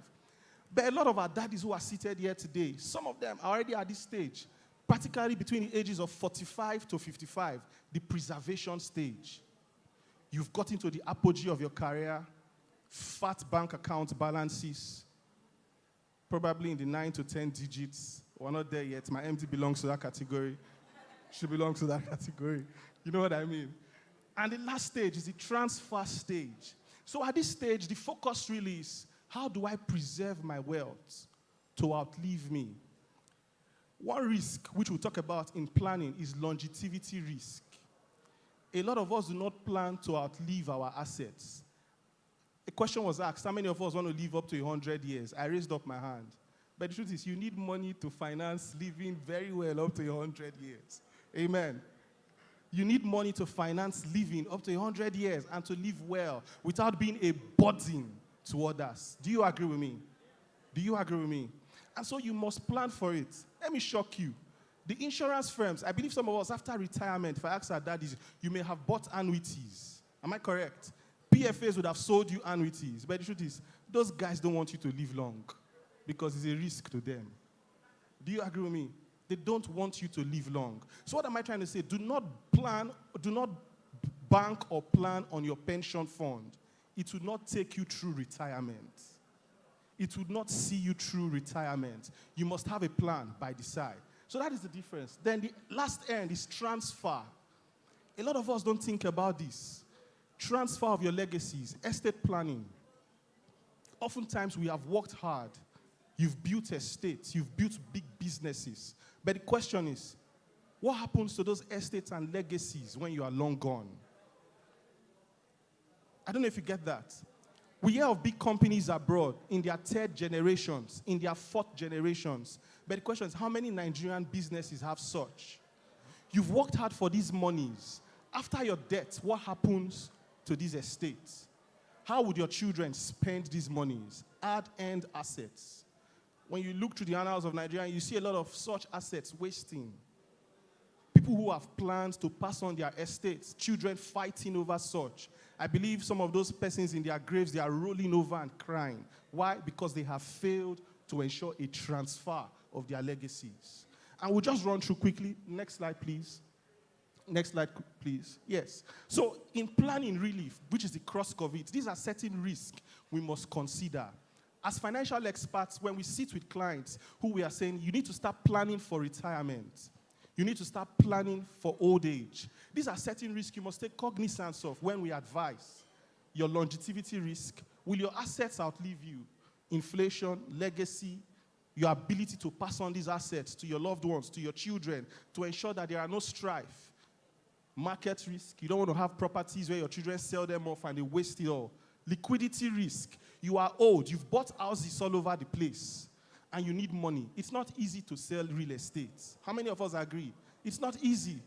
So we usually would advise that you must diversify your portfolio. I had a client, or rather we had a client 2 years ago, 60-year-old man who had a lot of real estate around the place. And he came to us and he said, I don't think I will be able to fund my life by virtue of this real estate. What do we do? And we advised, sell off some of these properties. He sold off some of these properties. We advised on certain stocks he should buy. And annually, I tell you, that man receives dividend from those stocks on an average of 100 million, which funds his lifestyle. He invested over 700 million in certain bank stocks, 2 bank stocks. I don't want to promote the banks here. Consistent in paying dividends. So 100 million in dividend comes to him when those banks pay their dividends annually and interim. That funds his lifestyle. Quick cash flow. Next slide, please. So these are risks you must consider when we advise in planning for your retirement. Next slide, please. Again, what is retirement planning? Like I mentioned earlier, it's just you having to set down processes, make decisions that would help you fund your life after your 8 days. Basically, that's what retirement planning is all about. But key things are needed to be put in place. And number one is, what are your assets? You must begin to start thinking about what kind of assets do you have. We saw the slides which we showed earlier. At 55, 45 to 60, you must begin to start looking at, where do I put a lot of my monies? What kind of assets? Is it fixed income? Is it in equities? Is it in real estate? And we usually advise on the kind of allocation you should have. Then also you must now look at your expenses. It is often said that at least you need 70% of what you earn now whilst you're still working to fund your life after retirement. 70%.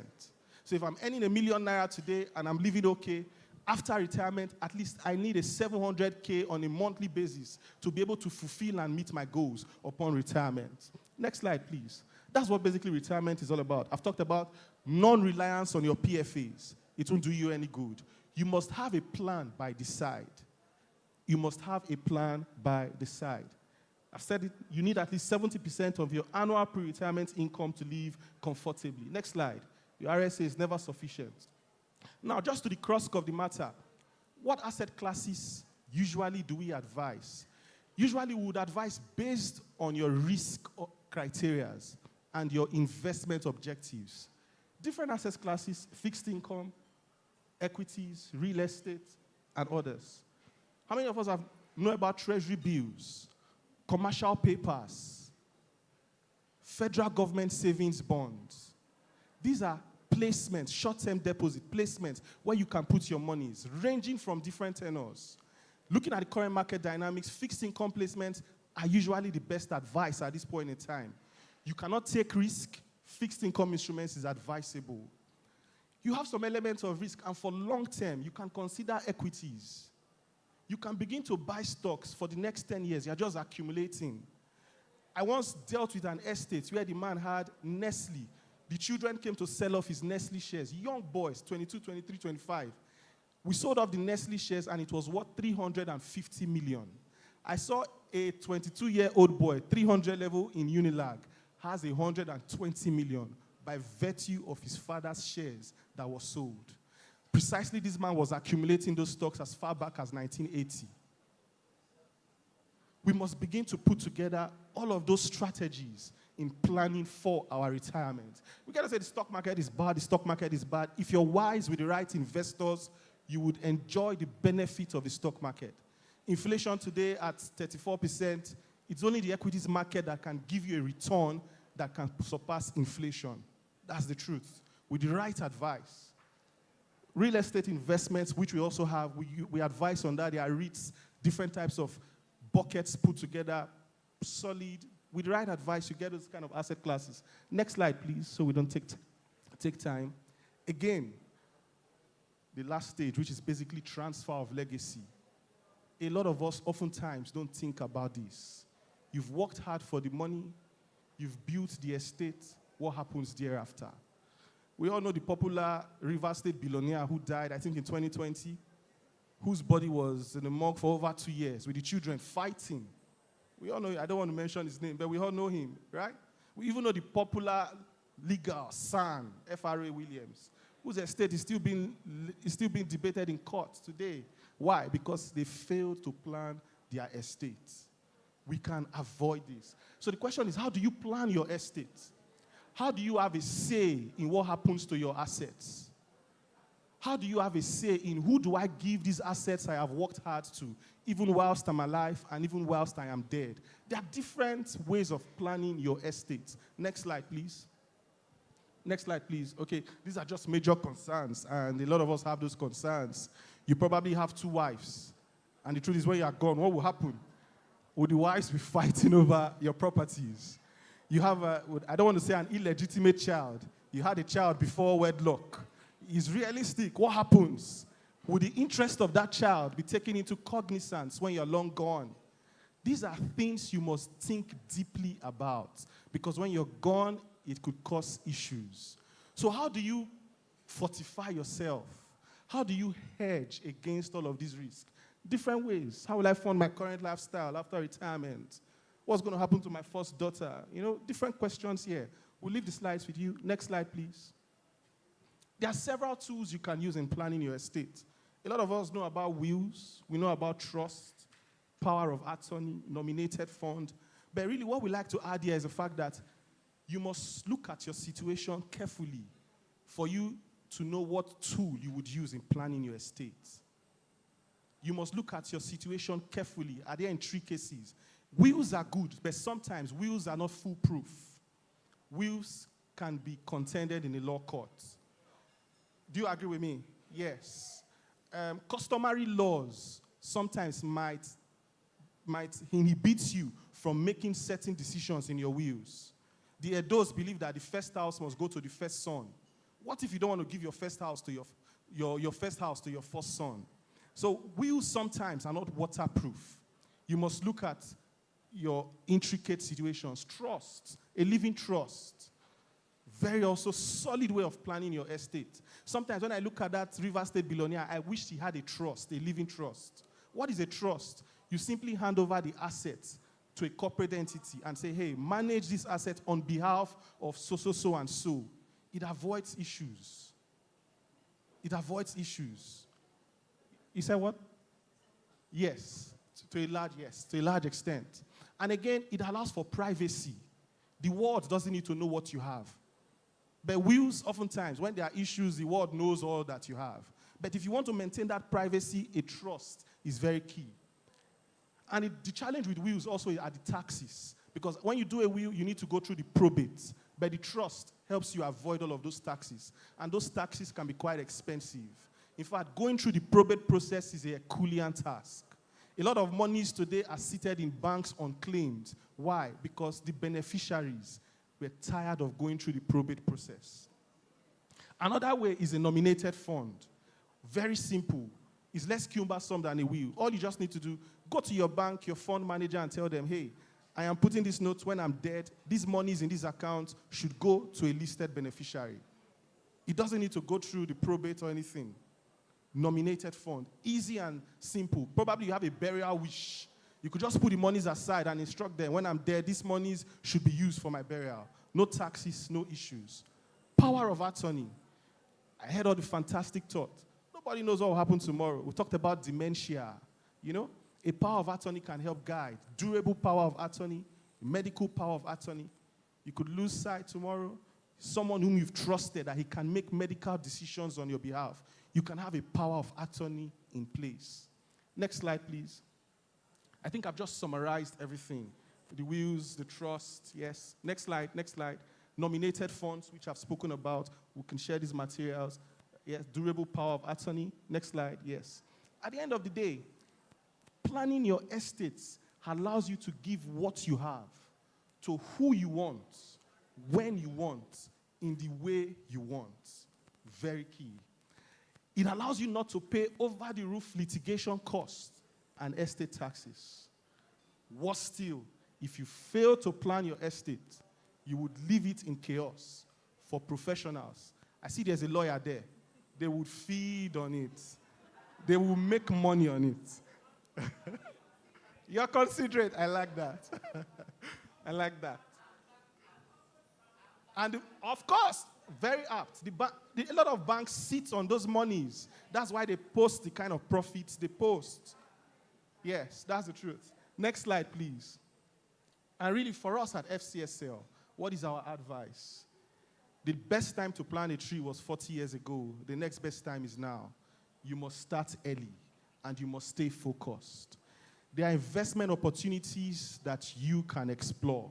Solid investment opportunities, our best position to provide those advice. If it's planning your estate, making those preparations for retirement, we are helpful to make those advice. Watch your addictions, your style of living. Explore other alternatives when you make purchases. I'm 37 now, 60 years. I believe those who are young like me, you might think 60 years is far-fetched. In the twinkle of an eye, 60 years is now. 60 years is now. You must begin to start planning for your retirement. Review and rebalance your investment portfolio. For our daddies who are here between the ranges of 45 to 55, you must begin to start rebalancing your portfolios. Where do you have your assets? A lot of them in real estate. You must begin to move some of them to money market instruments, liquid instruments that you can turn over 30 days. I need some money. Within the next 20 days, you get your funds, right?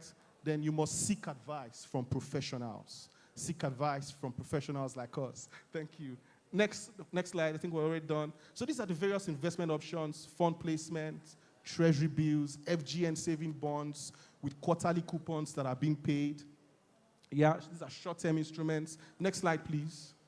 We have a discretionary portfolio. We usually advise this for persons who are looking to plan for their retirement. You could say, I'm putting aside this 10 million naira every year for the next 20 years. And we're able to tell you what kind of asset classes you should invest those monies. You'll be able to see what kind of returns you would get. We have equities through the FCSL trade. We advise on stocks you can buy. Then real estate assets. We have a beautiful estate, which is the Mayegun Beach Estate, located at the 5th roundabout by the beach side. You want to enjoy the cool breeze by the beach, we afford you that opportunity at the Mayegun Beach Estate. Next slide, please. I think that summarizes it. You want to speak about you? Yes, about us. You want to talk about yes. I'll allow my MD to just talk about us, FCSL. Okay, thank you very much. Very quickly, thank you so much A round for of the applause audience. for them. Thank you very much. Just to talk quickly about FCSL. FCSL started in 1994. We used to be on the floor as Fancy Securities. So we're 30 years this year and counting. Currently are licensed by the Nigerian Stock Exchange, NGX Group, and the Nigerian Security and Exchange Commission as stockbrokers, broker-dealers, and issuing house. We're also in the process of fund management license securement from the STC as well. We also are part of a group, the MBO group, MBO Capital. Maureen, I don't know whether she just wanted to say one or two things. And they are actually the promoters of the Mayegun Beach project. And I remember when we were talking, and then I told my colleague, I said, look, tell them in old age, they need cool breeze blowing on them. On a beach estate, sipping pina colada, by the beachfront. That this is what this estate offers, and we'll be very, very happy to provide further information. We have our stand outside. Maureen, do you have one or two things to add? And just the final slide, just talk about our board of directors.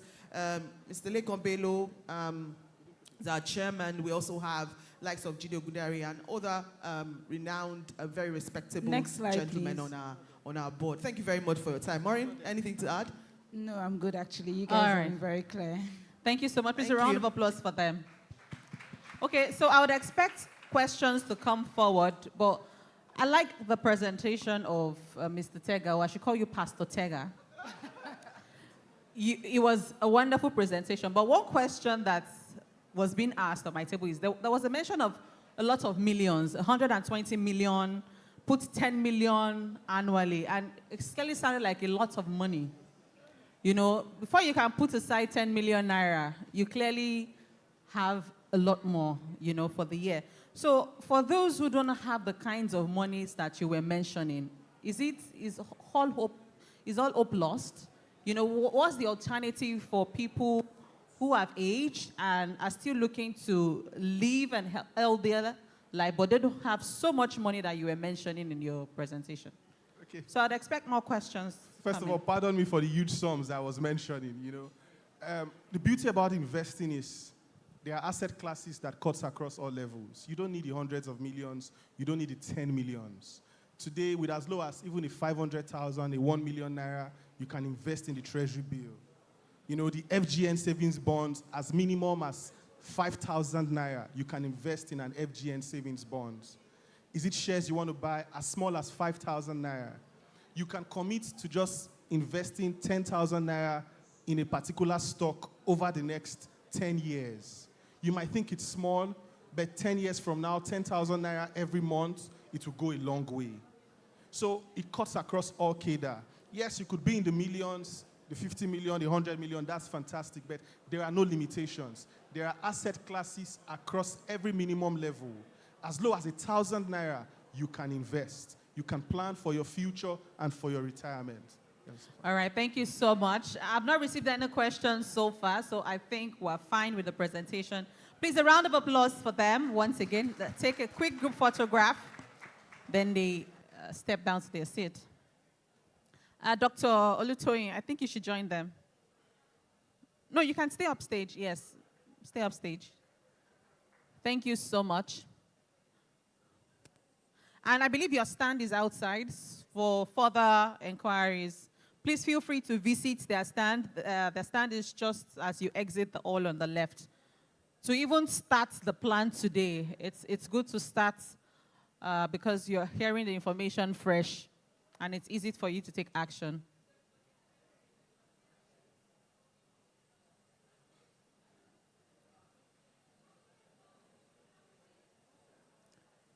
All right, great. Thank you so much. A round of applause for them as they make their way to their seats. I indeed must commend every one of our guests for your patience all morning.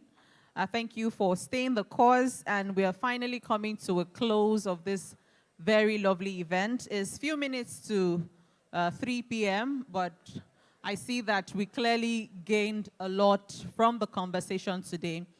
The form, I'm still going to talk about the form, after the closing remarks. So if you filled your form, please signify to an usher who would collect that.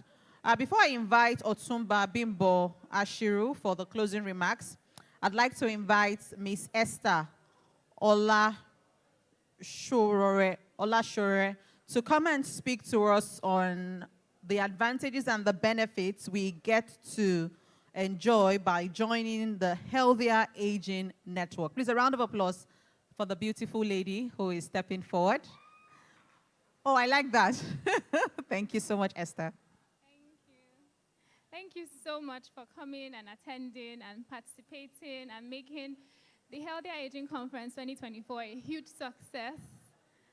Well, so after this, we've created the Healthier Aging Network. It's a community for all of you, across all age groups to come together and, learn the early interventions for, in a shorter time frame. So instead of coming every year to the Healthier Aging Conference, and that's the only time you get to learn about the early interventions, you become a part of this community, and you get tips from the geriatrician herself every month.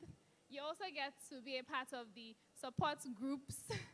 And one thing we have found I'm not a doctor, but in my time working with Dr. Tony Ajala, I've seen that loneliness is one of the things that really does kill older people.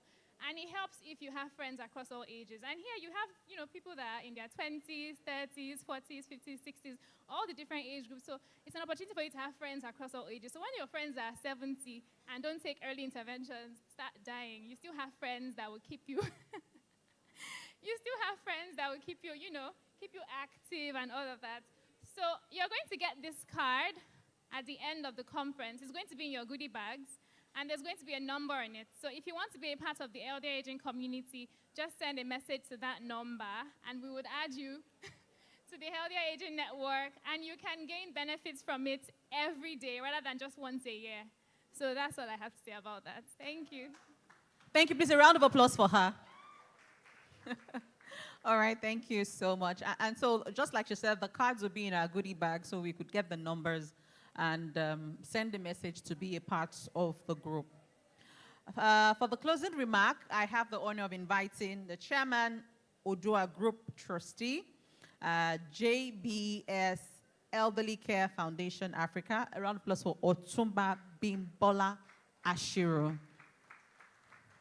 That applause is too cold for Otumba, who doctor had adduced to the fact that he is largely behind the success of every event. Please, a round of applause for him. Proper round of applause. Thank you. Thank you very much. I think the time is well spent. This is my first time of seeing an event like this, where people will still stay towards the end. So it clearly shows that as Nigerians, people don't want to die. So it shows that health is wealth. But first of all, I want to commend Tony for this job well done. I think she deserves a standing ovation.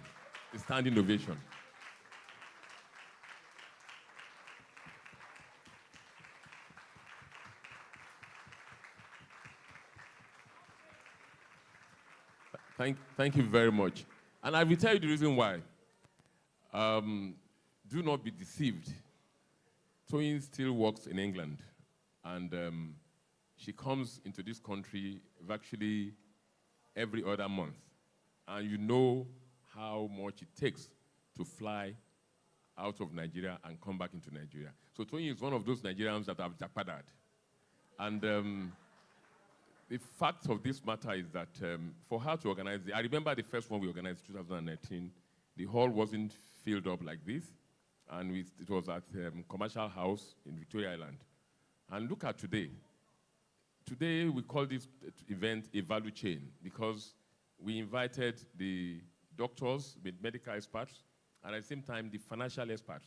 But those people from FSL, you are going to pay for this advertisement because it's marketing. No, don't worry, I'm a banker. So I understand what, and the gentleman, his mouth is so sweet that, where is he? And he was so strategic, he was saying, talking like a pastor. So you could see that he can sell dead body. So, but on a more serious note, I want to commend our mothers that are sitting there. I mean, I'm so proud of them. Auntie Ronke, Professor Kishete.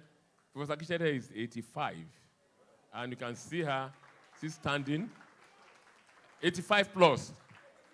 86. I was actually I was telling my wife something that happened. We went for dinner in London, and Auntie Ronke was going home. I was still looking, and I saw her walking on Baker Street. That was just last year. Yes, she was walking smartly. So it clearly shows that living well is very key and important. Dr. Mrs. Ekweme, Her Excellency, I mean the wife of the former Vice President of Nigeria. And you could see that the stress of this country has not affected her. You know, first ladies, second ladies, I mean, wives of governors, presidents, when they leave office, you could see, I mean, she's still mingling around us here, and she's living very well. So the age, when we are talking about age has nothing to do with your health. So it depends on how you manage your life and how you manage yourself. You can be 90 and you still look well, and 80 and you look bad. 40, you might probably look worse. So the most important is that we must take care of our health. So for someone to organize an event like this, to lecture people, to tell people this is how you should live your life, it clearly shows that the person cared. And that's why I said we should give her a standing ovation. So on that note, I want to thank each and every one of you who are here today. It's not, JBS is, I mean, we look at getting old. In the last 1 month or two, the topic I've been hearing is that people are worried about the millions, thousands of dollars we are spending on our children, that they go abroad, they go and, I mean, now with the rate of dollars and the devaluation of Naira, you can see parents sending these children to school over there, spend as much as £100,000 in a year or $80,000 in a year, and these children now graduate, they get married, and they forget their parents. It's not their fault, because I remember that our own parents too, they were trying to help us those days, but this time around, we live for our children. Many parents are broke because of these children, because the rate of dollar, and the issue is the fact that people are so ashamed that, oh, I've sent my children abroad to go to school, and I can't bring them back to Nigeria. But the frank parents, they say, well, to hell, let them come back to Nigeria and come and school. Well, luckily for some of us, we are not paying any school fees abroad anymore. I'm happy that I just did two. My daughter, comma, my son, full stop. So there's no need to pay school fees. But having said that, it clearly shows that we need to start looking internally. I granted an interview just now, and I said, you must start being selfish as parents. You must start looking at your own health. And most of the reasons why parents are having issues is that these children, they go haywire, they join bad clubs, bad friends, and during the process, parents start thinking they develop high blood pressure, they have this, they have that. So the most important thing is that parents, we should continue to pray for our children, and we should continue to take care of ourselves.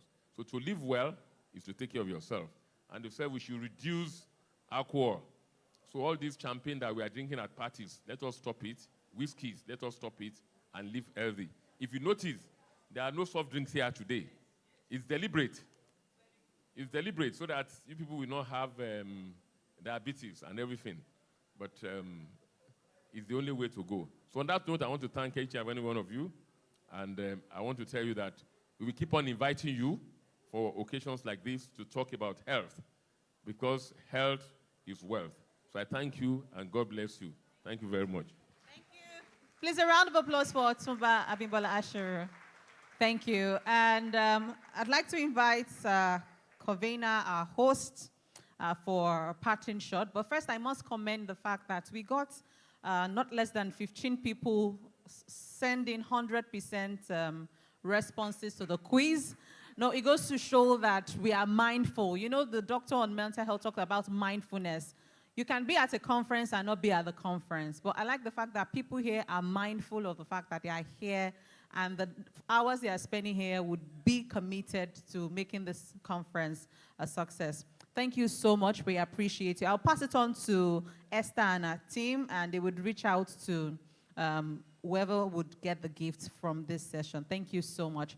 So on that note, for our parting shots, I'd like to invite Dr. Olutoyin Akonde Ajala. A round of applause for her. Thank you. Wow, thank you very much. That was amazing. I actually had things written down, but I don't think I can read anything now. I just want to say thank you to everybody who took the time to come.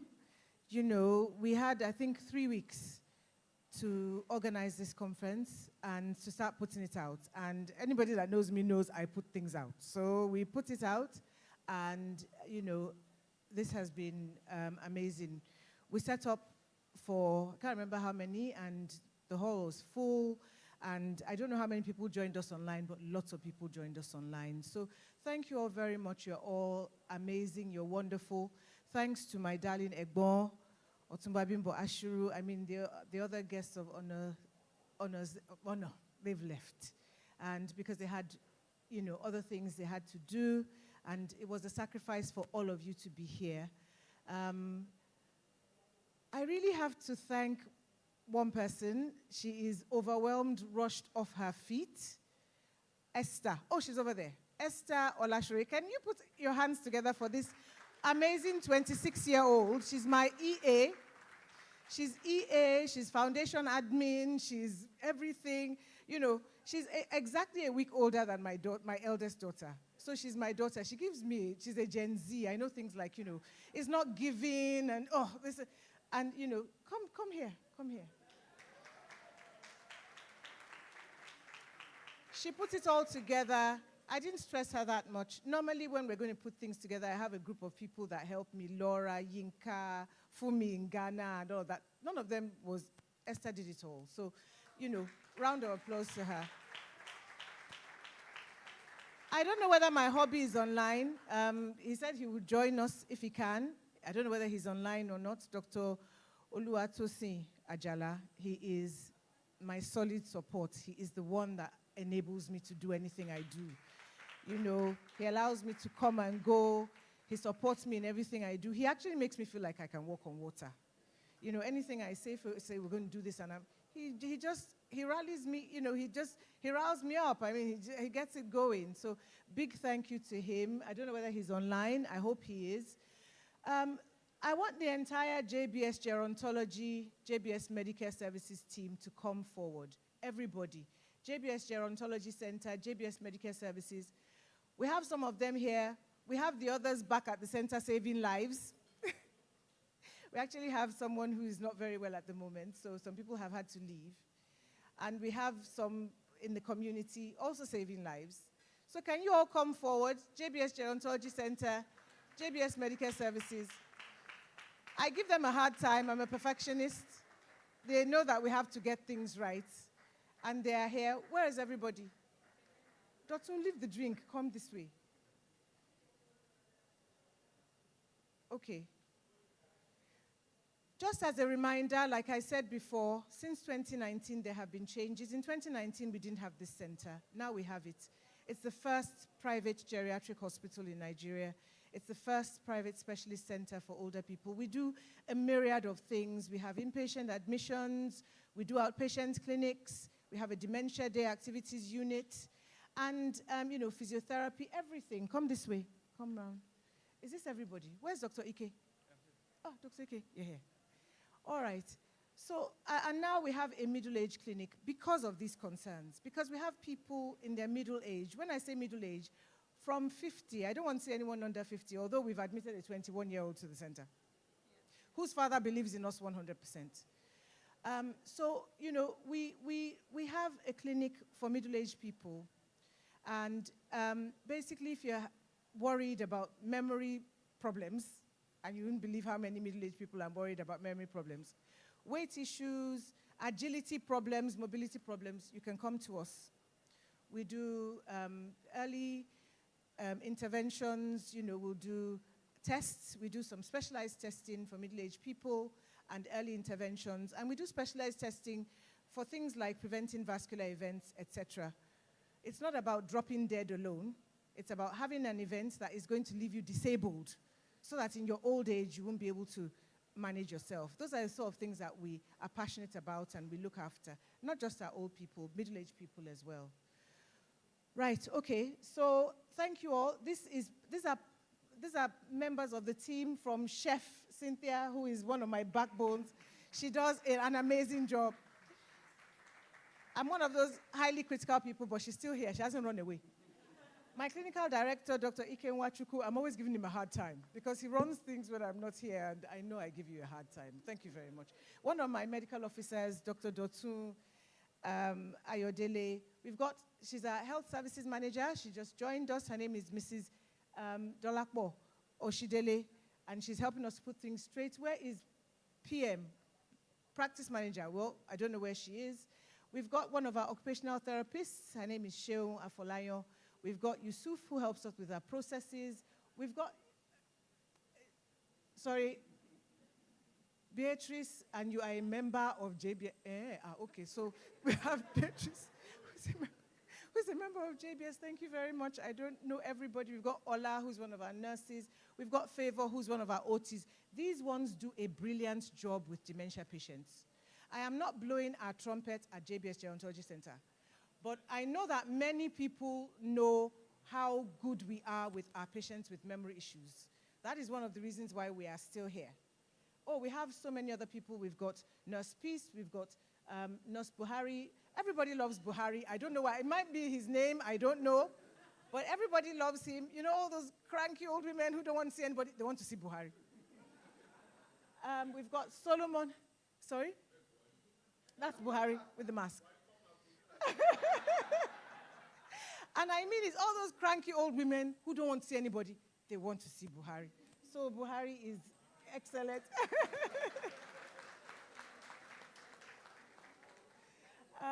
We've got Nosoyinda. Nosoyinda is one of the old guards from way before. You know, she's still here. She hasn't run away, so I can't be such a bad boss. We've got Adeola. We've got Solomon. Solomon is the baby of the center. He's going to go to Unilag this year by God's will. Anybody have any legs to get him into Unilag, please, because he has to go. Thank you very much. Can we take his number? He's done really well in his exams, so he'll be leaving to go to Unilag, still be a part of the JBS Gerontology Center family. I just had to bring them all up here. You know, this is just a fraction of our team. We've got a huge team. And I must say that they're doing a great job because, you know, I go and come. I'm 2 weeks on, 2 weeks off. Of course, people will complain. We're Nigerians. There's always something wrong with an admin or something. But, you know, overall, the successes we've had in that place have been beyond, I mean. Dr. Adeniyi, you refer all your patients to us, isn't it? She's a celebrity GP. And in the middle of the night, 10 p.m., Dr. Ajala, sending this person to the center. Okay, Dr. Ike is around, you know. So thank you all. So thank you, everybody, for attending and for still being here. I can't believe that the hall is still full. You know, we will do this again next year by God's grace. We had a 1-year break, And also, I encourage you all to join the Healthier Aging Network. We're going to try, because I am really passionate about people aging well. Because what I have seen since coming to Nigeria in 2018, I would have run away if I didn't, because I didn't realize that we had so much frailty, so much dementia, so many old people doing really badly. So our job really is to educate us,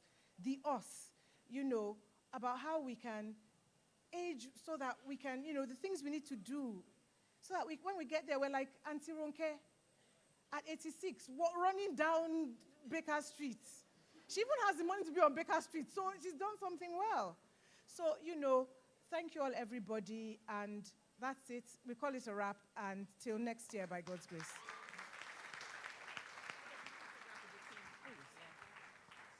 So the team can spread out for a proper group photograph.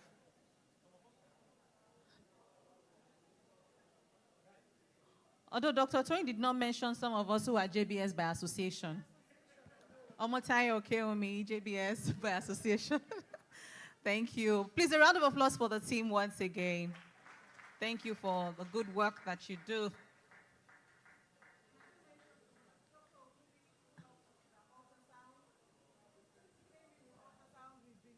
Amazingly better.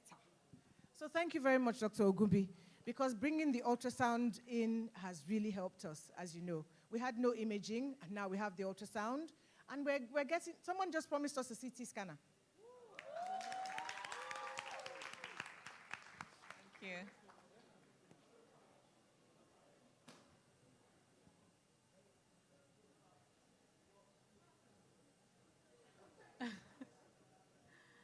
All right. So if you're here to get your goodie bag, please remain on your seats. They are currently sharing. And with Dr. Lutoyin Ajala's remark, we've come to the end of this very wonderful conference. Thank you for staying the course. Thank you for your support, for your participation and your collaboration. My name is Omotayo Okeomi. I have the honor of being the Master of Ceremonies.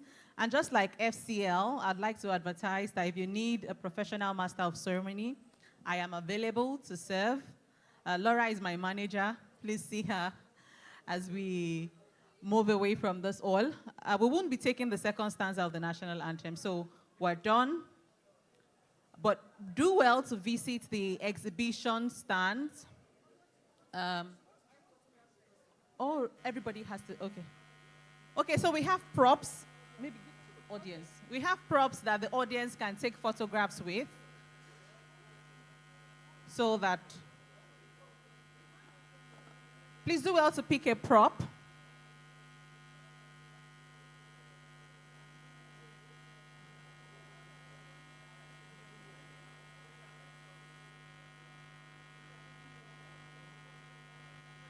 Thank you. Do well. We have exhibition stands outside. I saw Leadway Insurance. I saw Aso Farm. Yes.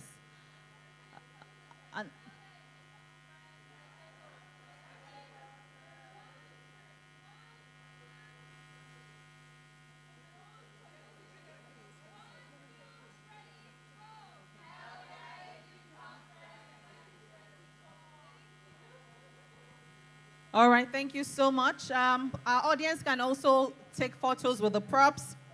Exhibition areas, we have FCC Healthcare, we have Cleaner License, their stand is outside. We have FCSL, yes, FCSL, I beg your pardon. FCSL, the financial institution have their stand outside. And we'd like to say a special thank you to our sponsors. Thank you for supporting this event. We look forward to having more sponsors at the next year conference. Nigeria Breweries, we say thank you. Leadway Health, we say thank you. Aso Farms, thank you. Pelon, thank you. Duchess International Hospital. Uracare, thank you. Atlantis, we say a big thank you. And Glory Wellness, a very big thank you for sponsoring this conference. Our patron also would like to appreciate the patron for supporting this laudable conference. Please feel free to have photos with guests, with the props, and do well to visit the exhibition area. And if you are part of the first 50 people who came, I'm told that there is a free medical check for the first 50 guests that came. So please see Esther or any of the JBS team member to assess your free medical check. Thank you so much. I wish you safe journeys to your various destinations. God bless you and have a wonderful day. All right. Hello? Okay. So we can have light music, while people have photos. We can do photo session with live music.